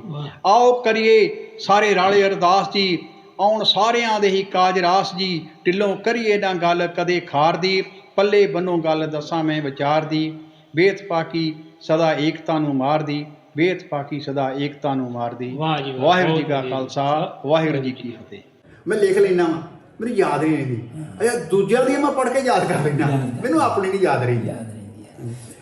ਵੇਖੋ ਇਸ ਤਰ੍ਹਾਂ ਮੈਂ ਕਾਦਰ ਯਾਰ ਨੂੰ ਪੜ੍ਹਿਆ ਜੀ, ਹੀਰ ਪੜ੍ਹੀ, ਫਿਰ ਮੈਂ ਬੁੱਲੇ ਸ਼ਾਹ ਨੂੰ ਪੜ੍ਹਿਆ ਜੀ, ਫਿਰ ਮੈਂ ਜੋਗਾ ਜੋਗੀ ਨੂੰ ਬਹੁਤ ਸੁਣਿਆ, ਫਿਰ ਮੈਂ ਸੰਤ ਸਿੰਘ ਮਸਕੀਨ ਨੂੰ ਬਹੁਤ ਸੁਣਿਆ, ਮੈਂ ਉਹਨਾਂ ਦਾ ਬਹੁਤ ਫੈਨ ਆ। ਤੇ ਫਿਰ ਮੈਂ ਉਸ ਤੋਂ ਬਾਅਦ ਮਸਕੀਨ ਸਾਹਿਬ ਹੈ ਮੁਜੱਸਮਾ ਸੀ, ਮੁਜੱਸਮਾ ਸੀ ਗਿਆਨ ਦਾ। ਹਾਂ, ਉਸ ਤੋਂ ਬਾਅਦ ਗਿਆਨ ਦਾ ਸਾਗਰ ਹੀ ਢਾਡੀ ਦਿਲਬਰ ਨੂੰ ਸੁਣਿਆ, ਚਰਨ ਸਿੰਘ ਆਲਮਗੀਰ ਨੂੰ ਬਹੁਤ ਸੁਣਿਆ। ਉਸ ਤੋਂ ਬਾਅਦ ਮੈਂ ਇਹ ਜਿਹੜੇ ਮਾਲਵੇ ਦੇ ਆ ਬਾਪੂ ਕਰਨੈਲ ਸਿੰਘ ਪਾਰਸ, ਸਿੰਘ ਦਿਲਬਰ ਵੀ ਉਧਰ ਦੇ ਹੁਸ਼ਿਆਰਪੁਰ ਦੇ, ਤੇ ਇਹਨਾਂ ਨੂੰ ਮੈਂ ਸੁਣਿਆ। ਪਾਰਸ ਨੂੰ ਸੁਣਿਆ, ਇਹ ਆਪਣੇ ਪਾਰਸ ਜੀ ਸਰਦਾਰ ਕਰਨੈਲ ਸਿੰਘ ਪਾਰਸ ਰਾਮੂ ਵਾਲੇ ਦੇ ਜਿਹੜੇ ਡੈਡੀ ਨੇ, ਤੇ ਸੰਤਰਾਮ ਉਦਾਸੀ ਜੀ ਹੋ ਗਏ, ਤੇ ਰਜ਼ਬ ਅਲੀ ਜੀ, ਇਹ ਉਸ ਵੇਲੇ ਜਿਹੜੇ ਮਸ਼ਹੂਰ ਸੀ। ਹਾਂਜੀ, ਕਿ ਪੰਜਾਬ ਦੇ ਵਿੱਚ ਅਸਲ ਮੰਨੀ ਜਾਂਦੀ ਵੀ ਇਹ ਕਵੀਸ਼ਰੀ ਹੈ ਤੇ ਮਾਲਵੇ ਦੀ ਜੀ। ਹਾਂਜੀ ਇਹਦੇ ਜੋਗਾ ਸਿੰਘ ਜੋਗੀ ਦੇ ਬਲੀ ਸਿੰਘ ਹੁਣਾਂ ਨੇ ਮੁੜ ਕੇ ਖੜੇ ਕੀਤੇ ਤੇ ਉਹਨੇ 250-300 ਜਿਹੜਾ ਆਪਣਾ ਸ਼ਾਗਿਰਦ ਪੈਦਾ ਕੀਤਾ ਤੇ ਬਹੁਤ ਵਧੀਆ। ਇਹ ਤੁਹਾਡੀ ਕਿਤਾਬ ਜਿਹੜੀ ਛਪ ਰਹੀ ਹੈ ਪਲੇਠੀ ਕਿਤਾਬ ਹੈ? ਹਾਂ, ਮੈਂ ਅਸਲ 'ਚ ਮੈਂ ਸਿੱਖ ਰਾਜ ਦੇ ਬੁਰੇ ਦਿਨ ਮੇਰੀ ਕਿਤਾਬ ਬਣ ਪਈ ਸੀ ਜੀ। ਉਹ ਕਾਰਨ ਹੋਇਆ ਵੀ ਜਦੋਂ ਮੈਂ ਰਿਟਾਇਰ ਹੋਇਆ ਨਾ ਜੀ, ਹਾਂਜੀ, ਰਿਟਾਇਰ ਹੋਣ ਤੋਂ ਬਾਅਦ ਮੈਨੂੰ 10 ਲੱਖ ਰੁਪਏ ਦਾ ਚੈੱਕ ਦਿੱਤਾ। ਅੱਛਾ ਜੀ। ਤੇ ਗੈਦਰਿੰਗ ਚੰਗੀ ਹੋਈ ਔਰ ਇੱਕ ਕਮੇਟੀ ਦੇ ਵਿੱਚ ਰਿਕਾਰਡ ਸੀ ਕਿ ਅੱਜ ਤੱਕ ਇਹਨਾਂ ਕਿਸੇ ਨੂੰ ਪੈਸਾ ਨਹੀਂ ਦਿੱਤਾ। ਠੀਕ ਦਿੱਤਾ ਤੇ ਉਹਨਾਂ ਨੇ 4 ਤਰੀਕ ਨੂੰ 31/3/18 ਨੂੰ ਮੈਂ ਰਿਟਾਇਰ ਹੋਇਆ ਜੀ। 4 ਨੂੰ ਮੇਰੇ ਮਿਸੇ ਬਿਮਾਰ ਹੋ ਗਏ ਜੀ ਅਸੀਂ ਚੁੱਕ ਕੇ ਅੰਮ੍ਰਿਤਸਰ ਲੈ ਗਏ ਜੀ ਉਹਨਾਂ ਨੇ ਸਟੰਟ ਪਾਤਾ ਜੀ। 6 ਤਰੀਕ ਨੂੰ ਸਟੰਟ ਪਾਤਾ 7 ਨੂੰ ਬ੍ਰੇਕ ਦਿੱਤੀ 8 ਨੂੰ ਉਹਨਾਂ ਦਾ ਨਾ ਅਚਾਨਕ ਬਲੱਡ ਪ੍ਰੈਸ਼ਰ ਇੰਨਾ ਡਾਊਨ ਹੋ ਗਿਆ ਮੈਨੂੰ ਐਮਰਜੈਂਸੀ ਕਾਲ ਆਈ ਵੀ ਦਵਾ ਮੈਂ ਵੇਖਿਆ ਵੀ ਉਹਨਾਂ ਬੜੀਆਂ ਪਾਈਪਾਂ ਜਿਹਨੂੰ ਸੀਸੀ ਪਾਈਪ ਕਹਿੰਦੇ ਆ ਉਹ ਲਾਈਆਂ ਤੇ ਡਾਕਟਰਾਂ ਨੇ 4 ਚੁਫੇਰੇ ਤੇ ਮੈਂ ਡਾਕਟਰ ਨੂੰ ਪੁੱਛਿਆ ਵੀ ਕੀ ਹਾਲ ਕਹਿੰਦਾ ਕੁਛ ਨਹੀਂ ਕਹਿ ਸਕਦਾ। ਮੈਂ ਕਿਹਾ ਚਲੋ ਉਸ ਵੇਲੇ ਇਨਸਾਨ ਕਰ ਕੀ ਸਕਦਾ ਸਵਾਏ ਅਰਦਾਸ ਤੇ ਮੈਂ ਪਰਮਾਤਮਾ ਅੱਗੇ ਅਰਦਾਸ ਕੀਤੀ ਗੁਰੂ ਮਹਾਰਾਜ ਗੁਰੂ ਰਾਮਦਾਸ ਜੀ ਪਾਤਸ਼ਾਹ ਕਿਰਪਾ ਕਰੇ। ਚਲੋ ਉਹ ਕਹਿੰਦੇ ਵੀ ਜੇ 10-20 ਮਿੰਟ ਦੇ ਵਿੱਚ ਕੋਈ ਹੋ ਗਿਆ ਤੇ ਕਹਿ ਨਹੀਂ ਸਕਦੇ ਪਰ ਹੋ ਗਈ ਤੇ ਨਹੀਂ ਤੇ ਫਿਰ ਉਹ ਜਿਹੜੇ 10 ਮਿੰਟ ਸੀ ਉਹ ਮੈਨੂੰ ਪਤਾ ਵੀ ਮੇਰੇ ਤੇ ਕਿਸ ਤਰ੍ਹਾਂ ਬੀਤੀਆਂ। ਉਹ ਠੀਕ ਹੋ ਗਿਆ, ਚਲੋ ਮਾਲਕ ਨੇ ਕਿਰਪਾ ਕੀਤੀ। ਉਸ ਤੋਂ ਬਾਅਦ ਫਿਰ ਉਹਨਾਂ 13 ਨੂੰ ਸਟੈਂਟ ਪਾਤੇ। ਫਿਰ ਉਹ ਮਲਟੀ ਫਿਲਰ ਔਰਗਨਸ ਹੋ ਗਿਆ, ਗੁਰਦੇ ਫੇਲ ਹੋ ਗਏ ਕਦੀ ਕੁਝ। ਪਹਿਲਾਂ ਅਸੀਂ ਤਰਨਤਾਰਨੋਂ ਇਲਾਜ ਕਰਾਉਂਦੇ ਰਹੇ ਜੀ, ਫਿਰ ਮੈਂ ਅੰਮ੍ਰਿਤਸਰੋਂ ਫਿਰ ਸਕਾਟ ਤੋਂ ਕਰਾਇਆ, ਡਾਕਟਰ ਰਵੀ ਕਾਂਤ ਤੋਂ ਕਰਾਇਆ, ਡਾਕਟਰ ਅਜੀਤ ਸਿੰਘ ਤੋਂ ਕਰਾਇਆ, ਡਾਕਟਰ ਆਪਣੇ ਤਕਰੀਬਨ ਕਹਿ ਲਓ ਵੀ ਜਿੱਥੇ ਵੀ ਕਿਸੇ ਨੇ ਸਾਨੂੰ ਦੱਸਿਆ ਅਸੀਂ ਉਹਨਾਂ ਨੂੰ ਲੈ ਕੇ ਜਾਂਦੇ ਰਹੇ। ਮਤਲਬ ਜੋ ਜਿੰਨਾ ਕਿ ਸਾਡੇ 'ਚ ਵਿੱਤ ਸੀ ਉਹ ਕੀਤਾ। 3 ਵਾਰ ਮੈਂ ਉੱਥੇ ਨਈ ਹਸਪਤਾਲ ਦਾਖਲ ਕਰਾਇਆ, 8 ਵਾਰ ਮੈਂ ਬਾਬਿਆਂ ਦੇ ਹਸਪਤਾਲ ਦਾ ਕਰਾਇਆ। ਫਿਰ ਅਖੀਰ ਦੇ ਉੱਤੇ 15/4 ਨੂੰ ਅਸੀਂ ਅਚਾਨਕ ਕੀ ਹੋਇਆ ਵੀ ਉਹਨਾਂ ਨੂੰ ਬਲੀਡਿੰਗ ਬਹੁਤ ਹੋ ਗਈ। ਬਲੀਡਿੰਗ ਹੋ ਗਈ ਤੇ ਬੜੀ ਡਿਫਿਊਜ਼ ਬਲੀਡਿੰਗ ਜਿਹਨੂੰ ਕਹਿ ਲਓ ਵੀ ਪਤਾ ਨਹੀਂ ਲੱਗਾ ਵੀ ਕਿਸ ਅੰਗ 'ਚੋਂ ਬਲੀਡਿੰਗ ਆ ਰਹੀ ਹੈ। ਅਸੀਂ ਚੁੱਕ ਕੇ ਲੈ ਗਏ, ਮੇਰੀ ਲੜਕੀ ਇੱਥੇ ਆ, ਉਹਨਾਂ ਕੋਲ ਐਂਬੂਲੈਂਸ ਹੈਗੀ ਆ ਤੇ ਉਹ ਅਸੀਂ ਲੈ ਗਏ ਤੇ ਉਹਨਾਂ ਨੇ ਰਾਤ ਲਾਉਂਦੇ ਰਹੇ ਤੇ ਸਵੇਰੇ ਮੈਨੂੰ ਉਸ ਵਕਤ ਕਹਿੰਦੇ ਵੀ ਤੁਸੀਂ ਉਹ ਕਰੋ ਵੀ ਇਹਨੂੰ ਚੰਡੀਗੜ੍ਹ ਲੈ ਜਾਓ ਜੀ। ਮੈਂ ਕਿਹਾ ਕਰਫਿਊ ਲੱਗਾ। ਇਹ ਕਿਹੜੇ ਸਾਲ ਦੀ ਗੱਲ ਹੈ? ਅੱਜ ਸੇ 20 ਦੀ ਕਰਫਿਊ ਲੱਗਾ, ਕੁਛ 4 ਚੁਫੇਰੇ ਕੋਈ ਸਾਧਨ ਨਹੀਂ ਹੈਗਾ, ਮੈਂ ਕਿਤਨਾ ਲੈ ਜਾ ਦੱਸੋ। ਇਹ ਆ ਜਿਹੜੇ ਬੰਦ ਹੋਇਆ ਜਦੋਂ ਆਹੋ 22/4 ਨੂੰ 22/4 20 ਨੂੰ ਆਹੋ ਇਹ 10 ਮਹੀਨੇ ਪੂਰੇ ਹੋਏ। 10 ਮਹੀਨੇ ਦੇ ਇੱਕ ਦਿਨ ਆਏ ਉਹ ਨਾ ਜਦੋਂ ਅਸੀਂ ਉੱਥੇ ਗਏ ਉਹਨਾਂ ਨੂੰ ਮੈਂ ਕਿਹਾ ਪਲੀਜ਼ ਤੁਸੀਂ ਜੋ ਕਰ। ਮੈਂ ਡਾਕਟਰ ਗੁਪਤਾ ਇੱਥੇ ਨਰਸ ਹੋਏ ਇਹਨੂੰ ਮੈਂ ਗੱਲ ਕਰਾਈ ਕਿ ਮੇਰਾ ਕਾਫੀ ਕਲੋਜ਼ ਹੈ। ਉਹਨਾਂ ਨੇ ਫਿਰ ਮੈਨੂੰ ਇੱਕ ਡਾਕਟਰ ਕਹਿੰਦਾ ਵੀ ਇੱਥੇ ਸਾਰਾ ਅਰੇਂਜਮੈਂਟ ਹੈਗਾ, ਤੁਹਾਨੂੰ ਮੈਂ ਟਰਕਾਈ ਜਾਂਦੇ ਜੀ, ਕੋਵਿਡ ਕਰਕੇ ਟਰਕਾਈ ਜਾਂਦੇ। ਫਿਰ ਅਸੀਂ ਐਡਮਿਨਿਸਟ੍ਰੇਸ਼ਨ ਨੂੰ ਮਿਲੇ, ਉਹਨਾਂ ਕੇ ਕਰੋ। ਮੈਂ ਤੇ ਬੇਟਾ ਗਿਆ, ਫਿਰ 3 ਬੋਤਲਾਂ ਖੂਨ ਦੀਆਂ ਦਿੱਤੀਆਂ। ਉਹ ਬਹਿ ਕੇ ਉੱਠ ਕੇ ਚੰਗੀ ਭਲੀ ਹੋ ਗਈ। ਬੜੀ ਮੈਂ ਸ਼ੁਕਰ ਹੈ ਮਾਲਕ ਦਾ, ਗੁਰੂ ਅਰਜਨ ਦੇਵ ਪਾਤਸ਼ਾਹ। ਉਹ ਅਸੀਂ ਜਦੋਂ ਉੱਥੇ ਗਏ ਤੇ 3 ਬੋਤਲਾਂ ਨਾਲ ਖੂਨ ਦੇ ਦਿੱਤੀਆਂ। ਅਗਲੇ ਦਿਨ ਉਹਨੇ ਸਾਰਿਆਂ ਨੇ ਟੈਲੀਫੋਨ ਬੱਚਿਆਂ ਨਾਲ ਕੀਤੇ ਕਿ ਮੈਂ ਠੀਕ ਹਾਂ, ਕੋਈ ਗੱਲ ਨਹੀਂ। 20 ਤਰੀਕ ਨੂੰ ਫਿਰ ਉਹਨਾਂ ਨੂੰ ਬੇਹੋਸ਼ੀ ਸ਼ੁਰੂ ਹੋ ਗਈ, ਬੁਖਾਰ ਹੋ ਗਿਆ। ਮੈਂ ਤੇ ਵੇਖੀ ਬਹੁਤ ਮਿਜ਼ਰੇਬਲ ਪੋਜੀਸ਼ਨ ਹੋ ਗਈ। ਮੈਂ ਡਾਕਟਰ ਨੂੰ ਪੁੱਛਿਆ, ਉਹ ਕਹਿੰਦਾ ਵੀ ਬਹੁਤ ਮੰਦੀ ਹਾਲਤ ਹੈ, ਕੁਝ ਕਹਿ ਨਹੀਂ ਸਕਦੇ। ਫਿਰ ਉਸ ਤੋਂ ਬਾਅਦ ਉਹਨੂੰ ਹੋਸ਼ ਨਹੀਂ ਤੇ 22/4 ਨੂੰ 7:45 ਤੇ ਉਹ ਫਿਰ ਉਹਨਾਂ ਨੇ ਡਿਕਲੇਅਰ ਕਰਤਾ। ਫਿਰ ਉਸੇ ਉਹਨਾਂ ਨੇ ਤਿਆਰ ਕੀਤਾ। ਫਿਰ ਪ੍ਰੋਬਲਮ ਇਹ ਆ ਗਈ, ਹੁਣ ਕੱਪੜਾ ਤਾਂ ਹੀ ਲੈ ਗਏ ਸੀ, ਇੱਕ ਸੂਟ ਹੈਗਾ ਸੀ ਨਵਾਂ, ਹੁਣ ਨਵਾਂ ਸੂਟ ਕਿੱਥੋਂ ਪਾਈਏ? ਇਹ ਕਹਿੰਦੇ ਇਸ਼ਨਾਨ ਕਰਾਉਣਾ, ਜੇ ਮੈਂ ਇਸ਼ਨਾਨ ਕਰਾਉਣਾ ਤਾਂ ਨਵਾਂ ਕੱਪੜਾ ਕਿੱਥੋਂ ਪਾਵਾਂਗੇ? ਬਾਹਰ ਦਾ ਕਰਫਿਊ ਲੱਗਾ। ਫਿਰ ਮੈਂ ਉਸੇ ਵੇਲੇ ਭਾਈ ਗੁਰਦਾਸ ਜੀ ਨੂੰ ਕਿਹਾ ਵੀ ਭਾਈ ਗੁਰਦਾਸ ਜੀ ਇਸ ਤਰ੍ਹਾਂ ਸਿੰਘਣੀ ਚਲਾਣਾ ਕਰ ਗਈ ਅਤੇ ਤੁਸੀਂ ਰਾਗੀ ਸਿੰਘ ਭੇਜੋ ਕਰ। ਇਹਨਾਂ ਨੂੰ ਮੈਂ ਕਿਹਾ ਵੀ ਤੁਸੀਂ ਸੁਖਮਨੀ ਸਾਹਿਬ ਦਾ ਪਾਠ ਲਾ ਦਿਓ ਸਾਡੇ ਵੱਲ। ਇਹਨਾਂ ਨੇ ਪਾਠ ਲਾਤਾ, ਉਹ ਰਾਗੀ ਸਿੰਘ ਆ ਗਏ। ਮੈਂ ਚਲੋ ਗੁਰੂ ਦਾ ਉਹ ਆਸਰਾ ਲਈ ਅਤੇ ਅਸੀਂ ਫਿਰ ਸੰਸਕਾਰ ਕਰਤਾ। ਦਰਬਾਰ ਸਾਹਿਬ ਗਿਆ, ਦਰਬਾਰ ਸਾਹਿਬ ਦਾ ਗੇਟ ਬੰਦ, ਮੱਥਾ ਬਾਹਰੋਂ ਮਾਲਕ ਦਾ ਨਾਂ ਲੈ ਕੇ। ਫਿਰ ਨਾਲ ਹੀ ਸਾਡੇ ਗੁਰਦੁਆਰਾ ਇਹ ਗ੍ਰੰਥੀ ਸਿੰਘ ਆ ਗਿਆ, ਇਹਨੇ ਅਰਦਾਸ ਕਰਤੀ, ਫਿਰ ਪਾਠ ਇੱਥੇ ਹੋ ਗਿਆ। ਇਸ ਤਰ੍ਹਾਂ ਕਰਕੇ ਮਤਲਬ ਉਹ ਸਥਾਨ ਜਿਹੜਾ ਨਾ ਉਹ ਵੀ ਸਮਾਂ ਨਹੀਂ ਭੁੱਲਦਾ। ਉਹ ਵੀ ਇੱਕ ਭੁੱਲ ਯਾਦ ਬਣੀ। ਹੁਣ ਤੁਸੀਂ ਦੇਖੋ ਵੀ ਅੱਜ ਦੁਨੀਆ ਦੇ ਵਿੱਚ ਲੱਖਾਂ ਨਰ ਨਾਰੀ ਐਸੇ ਨੇ ਜਿਹੜੇ ਇੱਕ ਦੂਜੇ ਦਾ ਕਤਲ ਕਰਨ ਨੇ, ਇੱਕ ਦੂਜੇ ਦਾ ਭਰੋਸਾ ਤੋੜਨ ਰਹੇ ਨੇ, ਇੱਕ ਦੂਜੇ ਨੂੰ ਮਰਵਾਉਣ ਰਹੇ ਨੇ। ਜੀਂਦਿਆਂ ਵੀ ਕਿਸੇ ਨੂੰ ਟੁੱਕ ਦੀ ਆਸ ਨਹੀਂ ਹੁੰਦੀ ਵੀ ਮੈਨੂੰ ਟੁੱਕ ਮਿਲ ਜੇ, ਜਾਂ ਇਹ ਨਹੀਂ ਹੁੰਦੀ ਵੀ ਜੇ ਕੋਈ ਬਾਹਰੋਂ ਭਰਾ ਆ ਗਿਆ ਅਤੇ ਘਰ ਆਏ ਨੂੰ ਮੇਰੀ ਇੱਜ਼ਤ ਹੋਣੀ ਕਿ ਨਹੀਂ ਹੋਣੀ। ਦੁੱਖ ਇਸ ਚੀਜ਼ ਦਾ ਵੀ ਜਿਹਨੇ ਇੰਨਾ ਸਾਥ ਦਿੱਤਾ ਹੈ ਨਾ, ਉਹ ਕਿਤੇ ਨਾ ਕਿਤੇ ਮਹਿਸੂਸ ਹੁੰਦਾ। ਬਿਲਕੁਲ। ਅਤੇ ਇਹ ਮੇਰੀ ਇੱਕ ਨਾ ਹੋਰ ਫਿਤਰਤ ਹੈ, ਮੈਂ ਕਿੰਨਾ ਵੀ ਡਿਪਰੈਸ਼ਨ 'ਚ ਹੋਵਾਂ ਨਾ, ਜੇ ਮੇਰੇ ਇਹ ਸ਼ੁਰੂ 'ਚ ਰਿਹਾ ਮੇਰੇ ਨੈਣਾ 'ਚੋਂ ਪਾਣੀ ਨਿਕਲ ਜੇ ਨਾ, ਮੈਂ ਬਿਲਕੁਲ ਰਿਲੈਕਸ ਹੋ ਜਾਣਾ। ਮੇਰੇ ਸਿਰ ਪੀੜ ਨਹੀਂ ਮੁੜ ਕੇ ਹੋਣੀ, ਮੈਨੂੰ ਟੈਨਸ਼ਨ ਨਹੀਂ ਹੋਣੀ, ਮੈਂ ਰਿਲੈਕਸ ਹੋ ਜਾਣਾ। ਨਹੀਂ ਤੇ ਉਹ ਕਹਿੰਦੇ ਆ ਨਾ ਵੀ ਜਿਹੜਾ ਦੁੱਖ ਹੋਵੇ ਤੇ ਉਹਨੂੰ ਜੇ ਰੋਵੇ ਨਾ ਬੰਦਾ, ਤੇ ਫਿਰ ਉਹ ਇੱਕ ਆਪਾਂ ਸੋਲਜਰ ਕਹਾਣੀ ਹੁੰਦੀ ਸੀ ਇੰਗਲਿਸ਼ ਦੇ ਵਿੱਚ, broad they are warrior dad. ਹਾਂਜੀ, ਤੇ broad they are warrior dad, ਉਹ ਬੰਦਾ ਮਰ ਜਾਂਦਾ ਵਾ ਤੇ ਉਹ ਜਨਾਨੀ ਰੋਂਦੀ ਨਹੀਂ ਤੇ ਬੱਚਾ ਚੁੱਕ ਕੇ ਉਹਨੂੰ ਰਵਾਉਂਦੀ। 10ਵੀਂ ਦੇ ਵਿੱਚ ਪੋਇਮ ਹੁੰਦੀ ਸੀ ਕਿ ਬਰੌਡ ਇਹ ਵਾਰੀਅਰ ਬਰੌਡ ਦੇ ਸੋਲਜਰ ਇਸ ਤਰ੍ਹਾਂ ਦਾ ਹੈਗਾ ਸੀ। ਹੁਣ ਚੇਤਾ ਭੁੱਲ ਗਿਆ, ਬੜੇ ਚਿਰ ਦੀ ਗੱਲ, ਬੜੇ ਚਿਰ ਦੀ ਗੱਲ ਠੀਕ ਹੁੰਦੀ ਸੀ ਇਹ। ਤੇ ਵੇਖੋ ਉਹ ਗੱਲ ਆ ਵੀ ਜੇ ਬੰਦਾ ਰੋ ਪਵੇ ਇਹ ਵਾਕਿਆ ਗੱਲ ਠੀਕ ਹੈ, ਦੁੱਖ ਬਾਹਰ ਹੋ ਜਾਂਦਾ। ਉਹ ਪਤਾ ਕੀ ਹੈ, ਇੱਕ ਨੂੰ ਆਪਾਂ ਇਹ ਜਿਹੜੇ ਆ ਨਾ ਅਥਰੂ, ਜੇ ਇਹ ਸਾਡੇ ਅੰਦਰ ਰਹਿਣਗੇ ਨਾ, ਇਹਦੇ ਬਾਅਦ ਕਹਿੰਦਾ ਵੀ ਤੁਸੀਂ ਵੇਗ ਰੋਗੋ, ਕਹਿੰਦੇ ਬਿਮਾਰ ਹੋ ਜਾਓ। ਕਹਿੰਦੇ ਵੀ ਜੇ ਤੁਹਾਨੂੰ ਉਲਟੀ ਆਉਂਦੀ ਕਰ ਦਿਓ, ਜੇ ਤੁਹਾਨੂੰ ਛਿੱਕ ਆਉਂਦੀ ਕਰ ਲਓ, ਇਹਨੂੰ ਮਾਰੋ। ਜੇ ਤੁਹਾਨੂੰ ਭੁੱਖ ਲੱਗੀ ਰੋਟੀ ਖਾਓ, ਪਾਣੀ ਆ ਲਾਓ, ਨੀਂਦ ਆਉਂਦੀ। ਜਦੋਂ ਇਹ ਕੁਦਰਤ ਦੀਆਂ ਤੁਸੀਂ ਵੇਗ ਨੂੰ ਰੋਕੋਗੇ, ਤੁਹਾਡੇ ਅੰਦਰ ਬਿਮਾਰੀਆਂ ਫੈਲਣਗੀਆਂ ਜਦੋਂ ਰੋਕਾਂਗੇ। ਹਾਂ, ਮੈਂ ਇਸ ਕਰਕੇ ਚਿੰਤਤ ਜਦੋਂ ਕਿਤੇ ਹੋਵੇ ਵੀ ਨਾ, ਤੇ ਮੈਂ ਕੋਸ਼ਿਸ਼ ਕਰਦਾ ਮੈਂ ਰੋ ਲਵਾਂ। ਤੇ ਜਦੋਂ ਮੈਂ ਰੋ ਲਵਾਂ ਨਾ, ਮੈਂ ਇਕੱਲਾ ਹੀ ਹੋਵਾਂ ਤੇ ਮੈਂ ਰਿਲੈਕਸ ਹੋ ਜਾਂਦਾ, ਮੇਰੀ ਟੈਨਸ਼ਨ ਖਤਮ ਹੋ ਜਾਂਦੀ, ਮੈਨੂੰ ਰਾਤ ਨੀਂਦ ਸੁਖਤੀ ਆਉਂਦੀ। ਅੱਛਾ ਜੀ, ਇੱਕ ਕਾਫੀ ਗੱਲਾਂ ਕੀਤੀਆਂ ਤੁਹਾਡੀਆਂ ਲਿਖਤਾਂ ਬਾਰੇ ਵੀ। ਤੁਹਾਡੀਆਂ ਲਿਖਤਾਂ ਅਸੀਂ ਪੜ੍ਹਦੇ ਵੀ ਰਹਿੰਦੇ ਹਾਂ। ਤੇ ਹੁਣ ਜਿਹੜਾ ਚੱਲ ਰਿਹਾ ਕਿਸਾਨੀ ਸੰਘਰਸ਼, ਉਹਦੇ ਬਾਰੇ ਵੀ ਤੁਸੀਂ ਲਿਖਦੇ ਹੋ, ਇਹਦੇ ਬਾਰੇ ਕੀ ਕਹਿਣਾ ਚਾਹੁੰਦੇ ਜੀ? ਦੇਖੋ ਜੀ, ਮੰਗਾਂ ਬੜੀਆਂ ਜਾਇਜ਼ ਆ। ਹਾਂਜੀ, ਇਹ ਸਾਡੀ ਮਾਨਸਿਕ ਗੁਲਾਮੀ ਦਾ, ਸਾਨੂੰ ਮਾਨਸਿਕ ਗੁਲਾਮ ਬਣਾਉਣਾ ਚਾਹੁੰਦੇ ਆ। ਪਹਿਲੋਂ ਕੋਵਿਡ-19 ਦੇ ਵਿੱਚ ਸਾਨੂੰ ਮਾਨਸਿਕ ਗੁਲਾਮ ਬਣਾਇਆ। ਸਭ ਪਹਿਲੋਂ ਸਾਡੇ ਤੇ ਇਹ ਠੋਸਿਆ ਗਿਆ ਕਿ ਤੁਸੀਂ ਗੁਲਾਮ ਜੇ, ਸਾਡੇ ਮੁਤਾਬਕ ਦੁਕਾਨ ਖੋਲ੍ਹੋ, ਸਾਡੇ ਮੁਤਾਬਕ ਬਾਹਰ ਜਾਓ, ਸਾਡੇ ਮੁਤਾਬਕ ਆਹ ਕਰੋ, ਸਾਡੇ ਮੁਤਾਬਕ ਆਹ ਕਰੋ। ਸਾਡੀ ਮਾਨਸਿਕਤਾ ਨੂੰ ਇਹਨਾਂ ਨੇ ਕਮਜ਼ੋਰ ਕਰਤਾ, ਸਾਡੀ ਆਰਥਿਕਤਾ ਤੋੜਤੀ, ਔਰ ਸਭ ਤੋਂ ਜ਼ਿਆਦਾ ਜਿਹੜਾ ਗਰੀਬ ਵਰਗ ਆ ਉਹ ਇਹਦੇ ਵਿੱਚ ਮੁਤਾਸਰ ਹੋਇਆ। ਇਹ ਜਿਹੜੇ ਕੋਆਪਰੇਟ ਘਰਾਣੇ ਨੇ, ਇਹ ਜਿਹੜੇ ਆ, ਇਹ ਉਹਨਾਂ ਦਾ ਸਿਰਫ ਆਪਣਾ ਲਾਲਚ ਹੈ, ਗਰੀਬ ਵਰਗ ਨਾਲ ਕੋਈ ਨਹੀਂ। ਜਿਸ ਤਰ੍ਹਾਂ ਹੁਣ ਪ੍ਰਾਈਵੇਟੇਸ਼ਨ ਹੋ ਰਹੀ ਆ, ਕੱਲ੍ਹ ਨੂੰ ਤੁਸੀਂ ਵੇਖੋ, ਅੱਜ ਕਿਸਾਨੀ ਦਾ ਹਮਲਾ ਹੋ ਰਿਹਾ, ਕੱਲ੍ਹ ਨੂੰ ਅਗਲੀ ਸਟੇਜ ਜਿਹੜੀ ਆ ਉਹ ਇਹਨਾਂ ਨੇ ਜਦੋਂ ਪ੍ਰਾਈਵੇਟ ਕਰਤਾ ਤੇ ਰਿਜ਼ਰਵੇਸ਼ਨਾਂ ਵੀ ਖਤਮ ਕਰ ਦੇਣੀਆਂ। ਹਾਂਜੀ, ਨੈਚੁਰਲੀ। ਔਰ ਅੱਜ ਜਿਹੜਾ ਕੋਈ ਮੁਲਾਜ਼ਮ ਪਿਛਲਾ 50-60 ਹਜ਼ਾਰ ਲੈਣ ਡਿਆ, ਉਹ 10,000 ਤੋਂ ਵੱਧ ਨਹੀਂ ਇਹਨਾਂ ਦੇਣਾ, 5-7 ਹਜ਼ਾਰ ਤੋਂ। ਇਹਨਾਂ ਦੀ ਇਹ ਆ ਵੀ ਇੱਕ ਮੋਨੋਪੋਲੀ ਬਣਾਉਣੇ ਚਾਹੁੰਦੇ ਆ। ਇਹਨਾਂ ਨੂੰ ਹਿੰਦੂ, ਮੁਸਲਿਮ, ਸਿੱਖ, ਈਸਾਈ ਨਾਲ ਕੋਈ ਗੱਲ ਫਨ ਕਹਿੰਦਾ, ਉਹਨਾਂ ਦਾ ਸਿਰਫ ਇੱਕੋ ਮਾਟੋ ਆ, ਲੁੱਟ ਕਰਨੀ।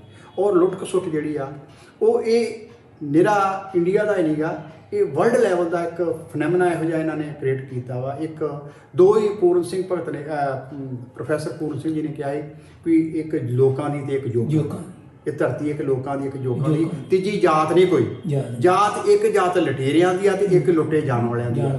ਸਾਡੀ ਬਦਕਿਸਮਤੀ ਇਹ ਆ ਵੀ ਅਸੀਂ ਆਪਸ ਦੇ ਵਿੱਚ ਲੜੀ ਜਾਂਦੇ ਆ, ਕਿਉਂਕਿ ਸਾਨੂੰ ਉਹ ਲੜਾ ਰਿਹਾ। ਜਿੰਨਾ ਸਰਮਾਏਦਾਰ ਬੰਦਾ ਉੱਤੇ ਜਾ ਕੇ ਇੱਕ ਹੋ ਜਾਂਦਾ ਜੀ, ਇੱਥੋਂ ਭਾਵੇਂ ਜਦੋਂ ਜ਼ਿਆਦਾ ਉੱਤੇ ਜਾ ਕੇ ਉਹ ਇੱਕ ਹੋ ਜਾਂਦੇ, ਉਹ ਨਹੀਂ ਮਿਟਦੇ। ਮੈਂ ਕਈ ਵਾਰ ਸੋਚਦਾ ਨਾ ਵੀ ਅੱਜ ਤਕਰੀਬਨ 133 ਜਿਹੜੇ ਮੈਂਬਰ ਪਾਰਲੀਮੈਂਟ ਨੇ ਉਹ ਐਸਸੀ ਜੀ। ਮੇਰਾ ਜੇ ਆਪਾਂ ਸੋਚ ਕੇ ਕਹੀਏ ਜਾਂ ਸੱਚ ਆ, ਉਹਨਾਂ ਦੇ ਵਿੱਚੋਂ ਕਿੰਨਾ ਐਸਸੀ ਵਰਗ ਤੇ ਜ਼ੁਲਮ ਹੁੰਦਾ ਵਾ, ਲੇਕਿਨ ਉਹਨਾਂ ਦੇ ਵਿੱਚੋਂ 1% ਵੀ ਨਹੀਂ ਬੋਲਦਾ ਨਹੀਂ ਨਾ ਬੋਲਦਾ। ਹਾਲਾਂਕਿ ਅਸੀਂ ਕਹਿੰਦੇ ਆ ਵੀ ਸਾਨੂੰ, ਅਸੀਂ ਇਹਨਾਂ ਨੂੰ ਚੁਣ ਕੇ ਭੇਜਿਆ, ਸਾਡੇ ਆਵਾਜ਼ ਕਰਨਗੇ। ਇਹੋ ਹੀ ਹਾਲ ਜਿਹੜੇ ਦੂਜਿਆਂ ਦੇ ਆ ਲੀਡਰ, ਉਹ ਇਹੋ ਹੀ ਹਾਲ ਲੁੱਟ ਖਸੁੱਟ ਕਰੀ ਜਾਂਦੇ। ਹੁਣ ਆਪਣੇ ਕਿਸਾਨਾਂ ਦਾ ਸੰਘਰਸ਼ ਚੱਲ ਰਿਹਾ ਦਿੱਲੀ, ਉੱਥੇ ਹਿੰਦੂ, ਮੁਸਲਿਮ, ਸਿੱਖ, ਈਸਾਈ ਸਾਰਾ ਵਰਗ ਇਕੱਠਾ ਹੋ ਗਿਆ। ਜਿਨ੍ਹਾਂ ਦੀਆਂ ਜ਼ਮੀਨਾਂ ਵੀ ਨਹੀਂ ਆ ਉਹ ਵੀ ਉੱਥੇ ਗਏ ਆ। ਬਾਹਰਲੇ ਦੇਸ਼ ਵਾਲੇ ਜਿਹੜੇ ਆ ਉਹਨਾਂ ਨੇ ਵੀ ਇਹ ਗੱਲ ਕਹਿਤੀ ਆ ਬਈ ਇਹ ਕਾਨੂੰਨ ਜਿਹੜੇ ਰੱਦ ਹੋਣੇ ਚਾਹੀਦੇ। ਜਦੋਂ ਕੋਈ ਬੰਦਾ ਕਹਿੰਦਾ ਵੀ ਮੈਂ ਨਹੀਂ ਰੋਟੀ ਖਾਣੀ ਤੇ ਉਹਨੂੰ ਆਪਾਂ ਬਦੋ-ਬਦੀ ਕਹੀਏ ਵੀ ਤੂੰ ਖਾ, ਤੇ ਉਹ ਗੱਲ ਗਲਤ ਆ। ਤੇ ਕੀ ਤੁਹਾਨੂੰ ਲੱਗਦਾ ਵੀ ਹੁਣ ਇਹ ਜਿੱਤ ਕੇ ਆਉਣਗੇ ਕਿਸਾਨ ਸਾਡੇ? ਦੇਖੋ ਜੀ, ਜਿੱਤਣਾ ਚਾਹੀਦਾ। ਏਕਤਾ ਜਿਹੜਾ ਨਾ, ਏਕਤਾ ਸੇ ਸੰਘਰਸ਼ ਦੇ ਉੱਤੇ ਜਦੋਂ ਏਕਤਾ ਹੋਏਗੀ। ਹੁਣ ਅੱਜ ਸਵਾਲ ਹਿੰਦੂ, ਮੁਸਲਿਮ, ਸਿੱਖ, ਈਸਾਈ ਦਾ ਨਹੀਂ, ਅੱਜ ਜਿਹੜਾ ਸਵਾਲ ਆ ਉਹ ਹੋਂਦ ਦਾ, ਕਿ ਅਸੀਂ ਆਪਣੀ ਹੋਂਦ ਨੂੰ ਕਿਵੇਂ ਬਚਾਉਣਾ, ਅਸੀਂ ਆਪਣੀ ਫਸਲ ਤੇ ਨਸਲ ਕਿਵੇਂ ਬਚਾਉਣੀ ਆ। ਸਭ ਤੋਂ ਪਹਿਲਾਂ ਤੁਸੀਂ ਦੇਖੋ ਵੀ 1970 ਦੇ ਵਿੱਚ ਪਹਿਲੋਂ ਲੋਕ ਬਿਮਾਰ ਬਹੁਤ ਘੱਟ ਹੁੰਦੇ ਸੀ, ਕਿਉਂਕਿ ਉਦੋਂ ਪੈਸਟੀਸਾਈਡ ਤੇ ਸੈਕਟੀਸਾਈਡ ਕੈਮੀਕਲ ਨਹੀਂ ਸੀ ਵਰਤਦੇ। ਕਲਰ ਹੁੰਦੇ ਸੀ, ਲੋਕੀ ਬਾਜਰਾ, ਛੋਲੇ ਤੇ ਬੇਰੜਾ ਬੀਜਦੇ ਸੀ। ਹਾਂਜੀ, ਗੰਨੇ ਹੋਣੇ, ਕਿਸੇ ਨੇ ਥੋੜਾ ਬਹੁਤਾ ਚੌਲ, ਕੋਈ ਟਾਵੇਂ ਹੁੰਦੇ ਕਨਾਟ ਨੂੰ, ਤੇ ਉਦੋਂ ਕੈਮੀਕਲ ਨਹੀਂ ਸੀ ਵਰਤਿਆ ਜਾਂਦਾ। ਬੜੀ ਵੱਡੀ ਇਹ ਜਿਹੜੀ ਕਣਕ ਹੋ ਜਾਂਦੀ ਸਿੱਟਾ ਐਡਾ ਦਾ, ਫਿਰ PP 18 ਆਈ, 308 ਆਈ, ਕਲਿਆਣ ਆਈ, 23 29 ਆਈ, 57 ਆਈ, ਫਿਰ ਹਾਂਜੀ ਉਦੋਂ 23 29 ਖਾਦ ਹੁੰਦੀ ਸੀ। ਤੇ ਹੁਣ ਮਤਲਬ ਇਹ ਆ ਵੀ ਹੁਣ ਜਦੋਂ ਦੇ ਕੈਮੀਕਲਸ ਆ ਗਏ ਉਹਦੇ ਨਾਲ ਸਾਡੇ ਅੰਦਰ ਬਿਮਾਰੀਆਂ ਪਲਪਣ ਡੈ ਗਈਆਂ। ਸਾਡਾ ਜਿਹੜਾ ਇਹ ਜਿਹਨੂੰ ਅਸੀਂ ਹਰਿਆ ਇਨਕਲਾਬ ਕਹਿ ਦਿੰਦੇ ਹਾਂ, ਇਹ ਸਾਨੂੰ ਲੈ ਕੇ ਪੈ ਗਿਆ। ਫਿਰ ਸਾਡੇ ਲੋਕਾਂ ਦੇ ਵਿੱਚ ਬੇਈਮਾਨੀ ਆਈ। ਅਸੀਂ ਦੁੱਧ ਤੇ ਪੁੱਤ ਕਹਿੰਦੇ ਤੇ ਇਹ ਸਾਧੂਆਂ ਨੇ ਕਹਿਣਾ ਕਿ ਪ੍ਰਮਾਤਮਾ ਤੈਨੂੰ ਦੁੱਧ ਤੇ ਪੁੱਤ ਦੀ ਦਾਤ ਬਖਸ਼ੇ, ਬੜੀ ਵੱਡੀ ਦਾਤ ਸੀ। ਅਸੀਂ ਇਹ ਦੋਵੇਂ ਚੀਜ਼ਾਂ ਕਲੰਕਿਤ ਕਰਤੀਆਂ। ਪਹਿਲੋਂ ਸਾਡੀ ਧਰਤੀ ਜਿਹੜੀ ਆ ਨਸ਼ਾਈ ਗਈ, ਇੰਨੀਆਂ ਅਸੀਂ ਖਾਦਾਂ ਪਾਤੀਆਂ, ਇੰਨੀ ਸੈਕਟਿਸ ਪਾਤੀ, ਪੈਦਾਵਾਰ ਵਧਾ ਲਈ, ਲੇਕਿਨ ਉਹ ਬੁਨਿਆਦੀ ਤੌਰ ਤੇ ਜਿਹੜਾ ਉਹਦੇ ਤੱਤ ਸੀ ਉਹ ਅਸੀਂ ਖਤਮ ਕਰਤੇ। ਉਸ ਤੋਂ ਬਾਅਦ ਫਿਰ 20 ਸਾਲ ਸਾਨੂੰ 10 ਸਾਲ ਕਹਿ ਲਓ ਵੀ ਸਾਨੂੰ ਅੱਤਵਾਦ ਦੇ ਸਮੇਂ 'ਚ ਬਹੁਤ ਮਾਰ ਪਈ। ਸਾਡੇ ਪੰਜਾਬ 'ਚ ਕੋਈ ਇੰਡਸਟਰੀ ਨਹੀਂ, ਖੇਤੀਬਾੜੀ ਆ। ਅੱਜ ਹਿੰਦੁਸਤਾਨ ਦੇ ਵਿੱਚ 16 ਕਰੋੜ ਜਿਹੜਾ ਕਿਸਾਨ ਹੈ, ਔਰ 91% ਲੋਕ ਜਿਹੜੇ ਆ ਉਹ 2 ਏਕੜ 3 ਏਕੜ ਦੇ ਮਾਲਕ ਨੇ। ਔਰ ਦੂਜੀ ਮਾਰ ਸਾਨੂੰ ਇਹ ਪੈ ਰਹੀ ਹੈ ਕਿ ਅੱਜ ਕਲੋਨੀਆਂ ਧੜਾ-ਧੜ ਬਣ ਰਹੀਆਂ ਨੇ। ਬਾਹਰ ਲੋਕ ਜਾਂਦੇ ਨੇ, ਜੇ ਇੱਕ ਜ਼ਿਮੀਂਦਾਰ ਗਿਆ ਉਹਨੇ ਘੱਟ ਤੋਂ ਘੱਟ 2 ਕਨਾਲ ਵਲਿਆ, ਅਗਲੇ ਸਾਲ ਉਹਦਾ ਮੁੰਡਾ ਤੀਜਾ ਅੱਡ ਹੋ ਗਿਆ, ਉਹਨੇ 10 ਮਰਲੇ ਹੋਰ ਮੰਨ ਲਿਆ। ਉਹਨੇ ਜਿਹੜੀ ਉਪਜਾਊ ਜਿਹੜੀ ਜ਼ਮੀਨ ਆ ਉਹ ਸਾਡੀ ਫਰਟਾਈਲ ਜਿਹੜੀ ਜ਼ਮੀਨ ਆ ਉਹ ਖਤਮ ਹੋ ਰਹੀ ਆ। ਔਰ ਜਿਹੜੀਆਂ ਅਸੀਂ ਆਪਣੇ ਪੈਰਾਂ 'ਚ ਆਪ ਕੁਹਾੜਾ ਮਾਰ ਰਹੇ ਹਾਂ। ਅੱਜ 1 ਲੱਖ ਬੱਚਾ ਹਿੰਦੁਸਤਾਨ ਪੰਜਾਬ ਦਾ ਉਹ ਬਾਹਰ ਜਾ ਰਿਹਾ। ਕਿਉਂ ਜਾ ਰਿਹਾ? ਕਿਉਂਕਿ ਫਰਸਟ੍ਰੇਸ਼ਨ। ਬੱਚੇ ਨੌਕਰੀਆਂ ਇੰਨੀਆਂ ਡਿਗਰੀਆਂ ਲੈ ਕੇ ਤੁਰੇ ਫਿਰਦੇ, ਉਹਨਾਂ ਨੂੰ ਕੋਈ ਨਹੀਂ ਪੁੱਛਦਾ। ਨਸ਼ੇ ਦੀ ਭਰਮਾਰ ਹੋ ਗਈ। ਹਰ ਬੰਦਾ ਸੋਚਦਾ ਵੀ ਸ਼ਾਇਦ ਮੇਰਾ ਬੱਚਾ ਬਾਹਰ ਚੱਲ ਜਾਏ, ਨਸ਼ੇ ਤੋਂ ਭੱਜੇ, ਮਾੜੀ ਸੰਗਤ ਤੋਂ ਭੱਜੇ। ਮੇਰਾ ਖਿਆਲ ਹੈ ਵੀ ਕਿ ਰਾਤ ਨੂੰ ਕਿਤੇ ਨਿਕਲਣਾ ਹੋਵੇ ਨਾ, ਖੁਦਾ ਨਾ ਖਾਸਤਾ ਕਿਸੇ ਨੂੰ ਹਸਪਤਾਲ ਜਾਣਾ ਪਵੇ ਨਾ, ਤੇ ਉਹਨੂੰ ਬੜੀ ਮੁਸ਼ਕਿਲ ਹੁੰਦੀ ਹੈ ਕਿ ਕਿਤੇ ਰਾਜ ਮੈਨੂੰ ਕੋਈ ਦਾਤਰ ਮਾਸਟਰੀ ਨਾ ਮਿਲ ਪਏ। ਬਿਲਕੁਲ ਹਾਲਾਤ ਦੁਖੀ ਹੋ ਕੇ ਲੋਕ ਜਿਹੜੇ ਆ ਚਲੇ ਗਿਆ। ਤੇ ਸੰਘਰਸ਼ ਜਿਹੜਾ ਵਾ ਇਹ ਇਸ ਕਰਕੇ ਲੋਕ ਇਕੱਠੇ ਵੀ ਹੁਣ ਹਰ ਇੱਕ ਦੀ ਮੰਗ ਇੱਕ ਚੀਜ਼ ਆ, ਮੁਤਾਸਰ ਹੋਣਾ। ਮੰਗ ਇੱਕ ਆ, ਅਸੀਂ ਦੁਕਾਨਦਾਰ ਹਾਂ, ਮੰਨ ਲਓ ਅਸੀਂ ਦੁਕਾਨਦਾਰ ਹਾਂ, ਤੇ ਜੇ ਬਾਹਰ ਖੇਤੀ ਜੇ ਜ਼ਿਮੀਂਦਾਰ ਕੋਲ ਪੈਸਾ ਹੀ ਨਹੀਂ ਗਾ, ਉਹ ਮਜ਼ਦੂਰ ਨੂੰ ਕੀ ਦੇਊਗਾ, ਸਾਨੂੰ ਕੀ ਦੇਊਗਾ? ਸਾਡੇ ਬਾਜ਼ਾਰ ਦੇ ਵਿੱਚ ਤੁਹਾਨੂੰ ਅੱਜ ਵੀ ਗਾਹਕ ਨਜ਼ਰ ਨਹੀਂ ਆਉਂਦਾ। ਤੁਸੀਂ ਤੁਹਾਡੇ ਜੀਵਨ ਬਾਰੇ ਅਸੀਂ ਬਹੁਤ ਗੱਲਾਂ ਕੀਤੀਆਂ। ਤੁਸੀਂ ਅੱਜ ਕੱਲ੍ਹ ਦੇ ਨੌਜਵਾਨਾਂ ਨੂੰ ਕੋਈ ਸੁਨੇਹਾ ਦੇਣਾ ਚਾਹੁੰਦੇ ਜੇ? ਸਾਡੀ ਆਉਣ ਵਾਲੀ ਜਨਰੇਸ਼ਨ ਨੂੰ ਆਪਣੇ ਵੱਲੋਂ ਕੋਈ ਕੀ ਸੰਦੇਸ਼ ਦੇਣਾ ਚਾਹੁੰਦੇ ਜੀ? ਦੇਖੋ ਜੀ, ਮੈਂ ਤੇ ਨੌਜਵਾਨਾਂ ਨੂੰ ਇਹ ਅਪੀਲ ਕਰਾਂਗਾ ਵੀ ਸਭ ਤੋਂ ਪਹਿਲੋਂ ਪਿਆਰ ਜਿਹੜਾ ਨਾ, ਭਰਾਤਰੀ ਭਾਈਚਾਰਾ, ਉਹ ਸਾਨੂੰ ਕਰਨਾ ਚਾਹੀਦਾ। ਏਕਤਾ। ਸਾਨੂੰ ਨਸ਼ਿਆਂ ਤੋਂ ਦੂਰ ਰਹਿਣਾ ਚਾਹੀਦਾ। ਸਾਨੂੰ ਚੰਗਾ ਅਸਾਰੂ ਸਾਹਿਤ ਪੜ੍ਹਨਾ ਚਾਹੀਦਾ, ਔਰ ਚੰਗੀ ਅਸਾਰੂ ਆਲੋਚਨਾ ਸਾਨੂੰ ਸੁਣਨ ਦਾ ਜਿਹੜਾ ਨਾ ਉਹ ਚੱਸ ਹੋਣਾ ਚਾਹੀਦਾ। ਜੇ ਕੋਈ ਸਾਨੂੰ ਸੱਚੀ ਗੱਲ ਕਹਿੰਦਾ ਤਾਂ ਉਹਨੂੰ ਬਰਦਾਸ਼ਤ ਕਰਨ ਦਾ ਮਾਦਾ ਹੋਣਾ ਚਾਹੀਦਾ। ਤੇ ਜਿੰਨਾ ਚਿਰ ਅਸੀਂ ਪਿਆਰ ਭਾਵਨਾ ਨਹੀਂ ਰੱਖਦੇ, ਇਹਨਾਂ ਜਾਤਾਂ ਬਰਾਦਰੀਆਂ ਤੋਂ ਉੱਠ ਕੇ ਇੱਕ ਨਹੀਂ ਹੁੰਦੇ, ਔਰ ਮਾਂ ਪਿਓ ਦੀ ਸੇਵਾ ਨਹੀਂ ਕਰਦੇ, ਤੇ ਉਹਨਾਂ ਚਿਰ ਅਸੀਂ ਖੁਆਰੀ ਹੁੰਦੇ ਰਹਾਂਗੇ। ਕਿਉਂਕਿ ਉਹਨਾਂ ਨੇ ਸਾਨੂੰ ਪਾਲਿਆ ਹੁੰਦਾ, ਤੇ ਨੌਜਵਾਨ ਦੀ ਜਦੋਂ ਉਹਨਾਂ ਦੀ ਵਾਰੀ ਆਉਂਦੀ, 10 ਬੱਚੇ ਵੀ ਉਹਨੂੰ ਪਾਲਦੇ ਨਹੀਂਗੇ, ਤੇ ਇਹ ਇੱਕ ਸਮਾਜ ਦੇ ਉੱਤੇ ਬੜਾ ਤਗੜਾ ਕਲੰਕ ਹੁੰਦਾ ਵਾ। ਤੇ ਅਸੀਂ ਬੇਸ਼ੱਕ ਜਿੰਨੇ ਮਰਜ਼ੀ ਧਾਰਮਿਕ ਹੋ ਜਾਈਏ, ਜੇ ਸਾਡੀ ਮਾਂ ਘਰ ਰੁਲਦੀ ਹੋਵੇ ਤੇ ਅਸੀਂ ਮੰਦਿਰਾਂ 'ਚ ਜਾ ਕੇ, ਗੁਰਦੁਆਰਿਆਂ 'ਚ ਜਾ ਕੇ, ਜਾਂ ਮਸਜਿਦਾਂ ਗਿਰਜਿਆਂ 'ਚ ਜਾ ਕੇ ਉੱਥੇ ਲੰਗਰ ਲਾਈਏ, ਤੇ ਉਹ ਬਹੁਤੇ ਯੋਗ ਨਹੀਂ ਗੇ। ਜਿਹਦੇ ਘਰ ਮਾਤਾ ਪਿਤਾ ਵਾ ਉਹਨੂੰ ਗੁਰਦੁਆਰਿਆਂ ਮੰਦਿਰਾਂ 'ਚ ਬਹੁਤੀ ਜਾਣ ਦੀ ਲੋੜ ਨਹੀਂ। ਜਾਓ ਜ਼ਰੂਰ, ਧਰਮ ਅਨੁਸਾਰ ਜਾਓ ਜ਼ਰੂਰ। ਸਾਡਾ ਜਾਣਾ ਫਿਰ ਉਹ ਪ੍ਰਮਾਣ ਤਾਂ ਹੀ ਆ ਨਾ, ਮੁਬਾਰਕ ਤਾਂ ਹੀ ਆ ਨਾ, ਵੀ ਜੇ ਅਸੀਂ ਘਰੋਂ ਆਪਣੇ ਤੁਰੇ ਆ ਕਰਕੇ। ਉਹ ਕਹਿੰਦੇ ਵੀ ਜਿਸ ਘਰ ਦੇ ਵਿੱਚ ਮਾਪੇ ਹੱਸਦੇ ਹੋਣ ਨਾ, ਸਮਝੋ ਵੀ ਇੱਥੇ ਔਲਾਦ ਆ ਗਿਆ ਘਰ, ਉੱਥੇ ਖੁਸ਼ਹਾਲੀ ਆ, ਖੁਸ਼ੀ ਆ। ਹੁਣ ਤੁਸੀਂ ਇੱਥੇ ਪਰਿਵਾਰ 'ਚ ਕੌਣ ਕੌਣ ਰਹਿ ਰਹੇ ਜੀ? ਹੁਣ ਮੇਰਾ ਬੇਟਾ ਵਾ, ਹਾਂਜੀ, ਤੇ ਪੋਤੀ ਆ, ਪੋਤਾ ਵਾ, ਤੇ ਸਾਡੀ ਧੀ ਆ। ਧੀ ਆ ਤੁਹਾਡੀ? ਸਾਡੀ ਧੀ ਆ। ਠੀਕ ਹੈ, ਧੀ ਆ, ਬਹੁਤ ਨੇਕ ਧੀ ਸਾਡੀ। ਚਲੋ, ਬਹੁਤ ਖੁਸ਼ੀ ਦੀ ਗੱਲ ਹੈ ਜੀ, ਤੁਹਾਨੂੰ ਮਿਲ ਕੇ ਬਹੁਤ ਖੁਸ਼ੀ ਹੋਈ। ਤੇ ਆਪਣੀ ਸਭਾ ਬਾਰੇ ਕੀ ਕਹਿਣਾ ਚਾਹੋਗੇ? ਇਹ ਵੀ ਜਾਂਦੇ ਜਾਂਦੇ ਸਾਨੂੰ ਦੱਸ। ਦੇਖੋ ਜੀ, ਮੈਂ ਕਹਿੰਦਾ ਵੀ ਸਭਾ ਚਲੋ ਜਿੰਨੀਆਂ ਮਰਜ਼ੀ ਭਾਵੇਂ ਹੋਣ ਜੀ, ਵਿਚਾਰ ਇੱਕ ਆ। ਹਾਂਜੀ, ਸਾਡਾ ਵਿਚਾਰ, ਅਸੀਂ ਵਿਚਾਰ ਨਾਲ ਸਹਿਮਤ ਹੋਣਾ ਚਾਹੀਦਾ। ਸਾਨੂੰ ਜਿਹੜੀ ਹੈ ਨਾ ਮਨ ਦੇ ਵਿੱਚ ਈਰਖਾ, ਦੁਈ ਦਵੈਤ, ਇਹ ਛੱਡ ਦੇਣਾ ਚਾਹੀਦਾ ਜੀ। ਤੇ ਸਾਨੂੰ ਰਲ ਮਿਲ ਕੇ ਪੰਜਾਬੀ ਮਾਂ ਬੋਲੀ ਦੀ ਸੇਵਾ ਕਰਨੀ ਚਾਹੀਦੀ ਆ, ਕਿਉਂਕਿ ਅੱਜ ਦੁਨੀਆ ਦੇ ਵਿੱਚ 15 ਕਰੋੜ ਪੰਜਾਬੀ ਮਾਂ ਬੋਲੀ ਦੇ ਲੇਖ ਨੇ। ਪੰਜਾਬੀ ਦੀਆਂ ਜਿਹੜੀਆਂ ਉਪ ਭਾਸ਼ਾਵਾਂ ਨੇ ਅਸੀਂ ਮਾਝੀ ਬੋਲਦੇ ਆ, ਮਲਵਈ ਬੋਲਦੇ ਆ, ਦੁਆਬੀ ਆ, ਪੁਆਧ ਆ, ਡੋਗਰੀ ਆ, ਪੁੱਠੋਹਾਰੀ ਆ। ਹਾਂਜੀ, ਇਹ ਵੱਖਰੀਆਂ ਵੱਖਰੀਆਂ ਜਿਹੜੀਆਂ ਭਾਸ਼ਾਵਾਂ ਹੁੰਦੀਆਂ ਨੇ ਤੇ ਉਹਨਾਂ ਦੇ ਅਲਫਾਜ਼ ਵੀ ਕਈ ਨਾ ਮੈਂ ਵੇਖਿਆ ਵੀ ਕਈ ਲੜੀ ਜਾਂਦੇ। ਹੁਣ ਐਵੇਂ ਜਿਵੇਂ ਅਸੀਂ ਵਵਾ ਬੋਲਦੇ ਆ ਤੇ ਉਹ ਬੱਬਾ ਬੋਲ ਦਿੰਦੇ ਨੇ। ਹਾਂਜੀ, ਤੇ ਅਰਥ ਤੇ ਇੱਕ ਹੀ ਆ ਨਾ, ਅਰਥ ਇੱਕ ਆ। ਹੁਣ ਉਹ ਇੱਕ ਨੇ ਲਿਖਿਆ ਸੀ ਸਾਰ, ਉਹ ਕਹਿੰਦਾ ਯਾਰ ਸਾਰ ਦਾ ਲਫ਼ਜ਼ ਮੈਂ ਸਾਰ ਦਾ ਵੀ ਤੁਸੀਂ ਸਾਰ ਤੇ ਉਹਦੀ ਜਿਹੜੀ ਆ ਤਾਸ਼ ਦੀ ਸਾਰ, ਉਹ ਮੈਨੂੰ ਕਿਹਾ ਵੀ ਨਹੀਂ ਸਾਰ ਦਾ ਮਤਲਬ ਵੀ ਉਹਦਾ ਕਿ ਮੇਰੇ ਕਿਸੇ ਸਾਰ ਨਾਲ ਲਈ। ਮੈਂ ਕਿਹਾ ਉਹ ਇਹਦਾ ਕਹਿਣ ਦਾ ਮਤਲਬ ਵੀ ਮੇਰੀ ਕਿਸੇ ਨੇ ਪੁੱਛ-ਗਿੱਛ ਨਹੀਂ, ਸਾਰ ਨਹੀਂ ਲਈ। ਉਹ ਕਹਿੰਦਾ ਠੀਕ ਹੈ ਜੀ। ਹੁਣ ਉਹ ਕਹਿੰਦੇ ਅਸੀਂ ਕਹਿੰਦੇ ਮੂਸਲ ਕਹਿ ਦਿੰਦੇ ਆ, ਉਹ ਕੁੱਪ ਕਹਿੰਦੇ ਆ। ਅਸੀਂ ਕਹਿੰਦੇ ਆ ਵੀ ਉਹ ਕਹਿੰਦੇ ਸੁਪੜ। ਉਹ ਮੈਨੂੰ ਪੁੱਛਿਆ ਸ਼ਰਮੇ ਨੂੰ, ਮੈਂ ਸੁਪੜ ਕੀ ਹੁੰਦਾ? ਉਹਦਾ ਨੇ ਬੇੜ ਵੱਟਦਾ ਹੈ, ਬੇੜ ਕਹਿੰਦੇ ਬੇੜ ਕਹਿੰਦੇ। ਇਹ ਹੁਣ ਬੜਾ ਫਰਕ ਹੈ। ਹਾਂ, ਜਿਹੜੇ ਪੁਆਧ ਵਾਲੇ ਥਾਰਾ ਮਾਰਾ ਕਹਿੰਦੇ। ਉਹ ਤੁਸੀਂ ਦੇਖੋ ਨਾ, ਅਸੀਂ ਬੋਲਦੇ ਹਾਂ ਵਾਹਿਗੁਰੂ ਜੀ ਕਾ ਖਾਲਸਾ ਵਾਹਿਗੁਰੂ ਜੀ ਕੀ ਫਤਿਹ ਜੀ। ਦਾ ਕਿਉਂ ਨਹੀਂ ਬੋਲਦੇ? ਕਾ ਬੋਲਦੇ ਆ ਕਿਉਂਕਿ ਉਹ ਜਿਹੜਾ ਪੁਆਧ ਦਾ ਇਲਾਕਾ ਉਹ ਸਾਰਾ ਕਾ ਬੋਲਦਾ, ਦਾ ਨਹੀਂ ਬੋਲਦਾ। ਤੇ ਦਸਮ ਪਾਤਸ਼ਾਹ ਦੇ ਨਾਨਕੇ ਜਿਹੜੇ ਸੀ ਉਹ ਪੁਆਧ ਦੇ ਵਿੱਚ ਪੈਂਦੇ ਸੀ ਤੇ ਬੋਲੀ ਦਾ ਪ੍ਰਭਾਵ ਪੈਂਦਾ, ਬੋਲੀ ਦਾ ਪ੍ਰਭਾਵ ਪੈਂਦਾ।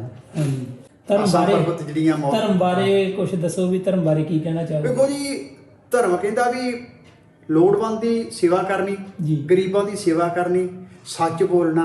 ਹਾਂਜੀ, ਹਰੇਕ ਧਰਮ ਇਹੋ ਗੱਲ ਕਰੇ, ਇਹੋ ਧਰਮ ਹੈ ਆ, ਇਹੋ ਐਕਚੁਅਲੀ ਧਰਮ ਹੀ ਇਹੋ ਆ। ਧਰਮ ਹੀ ਉਹ ਕਹਿੰਦੇ ਵੀ ਤੂੰ ਜੇ ਪਰੇ ਚ ਜਾਣਾ ਤੇ ਸੱਚ ਬੋਲ, ਉੱਥੇ ਆਪਣਾ ਧਰਮ ਕਮਾ।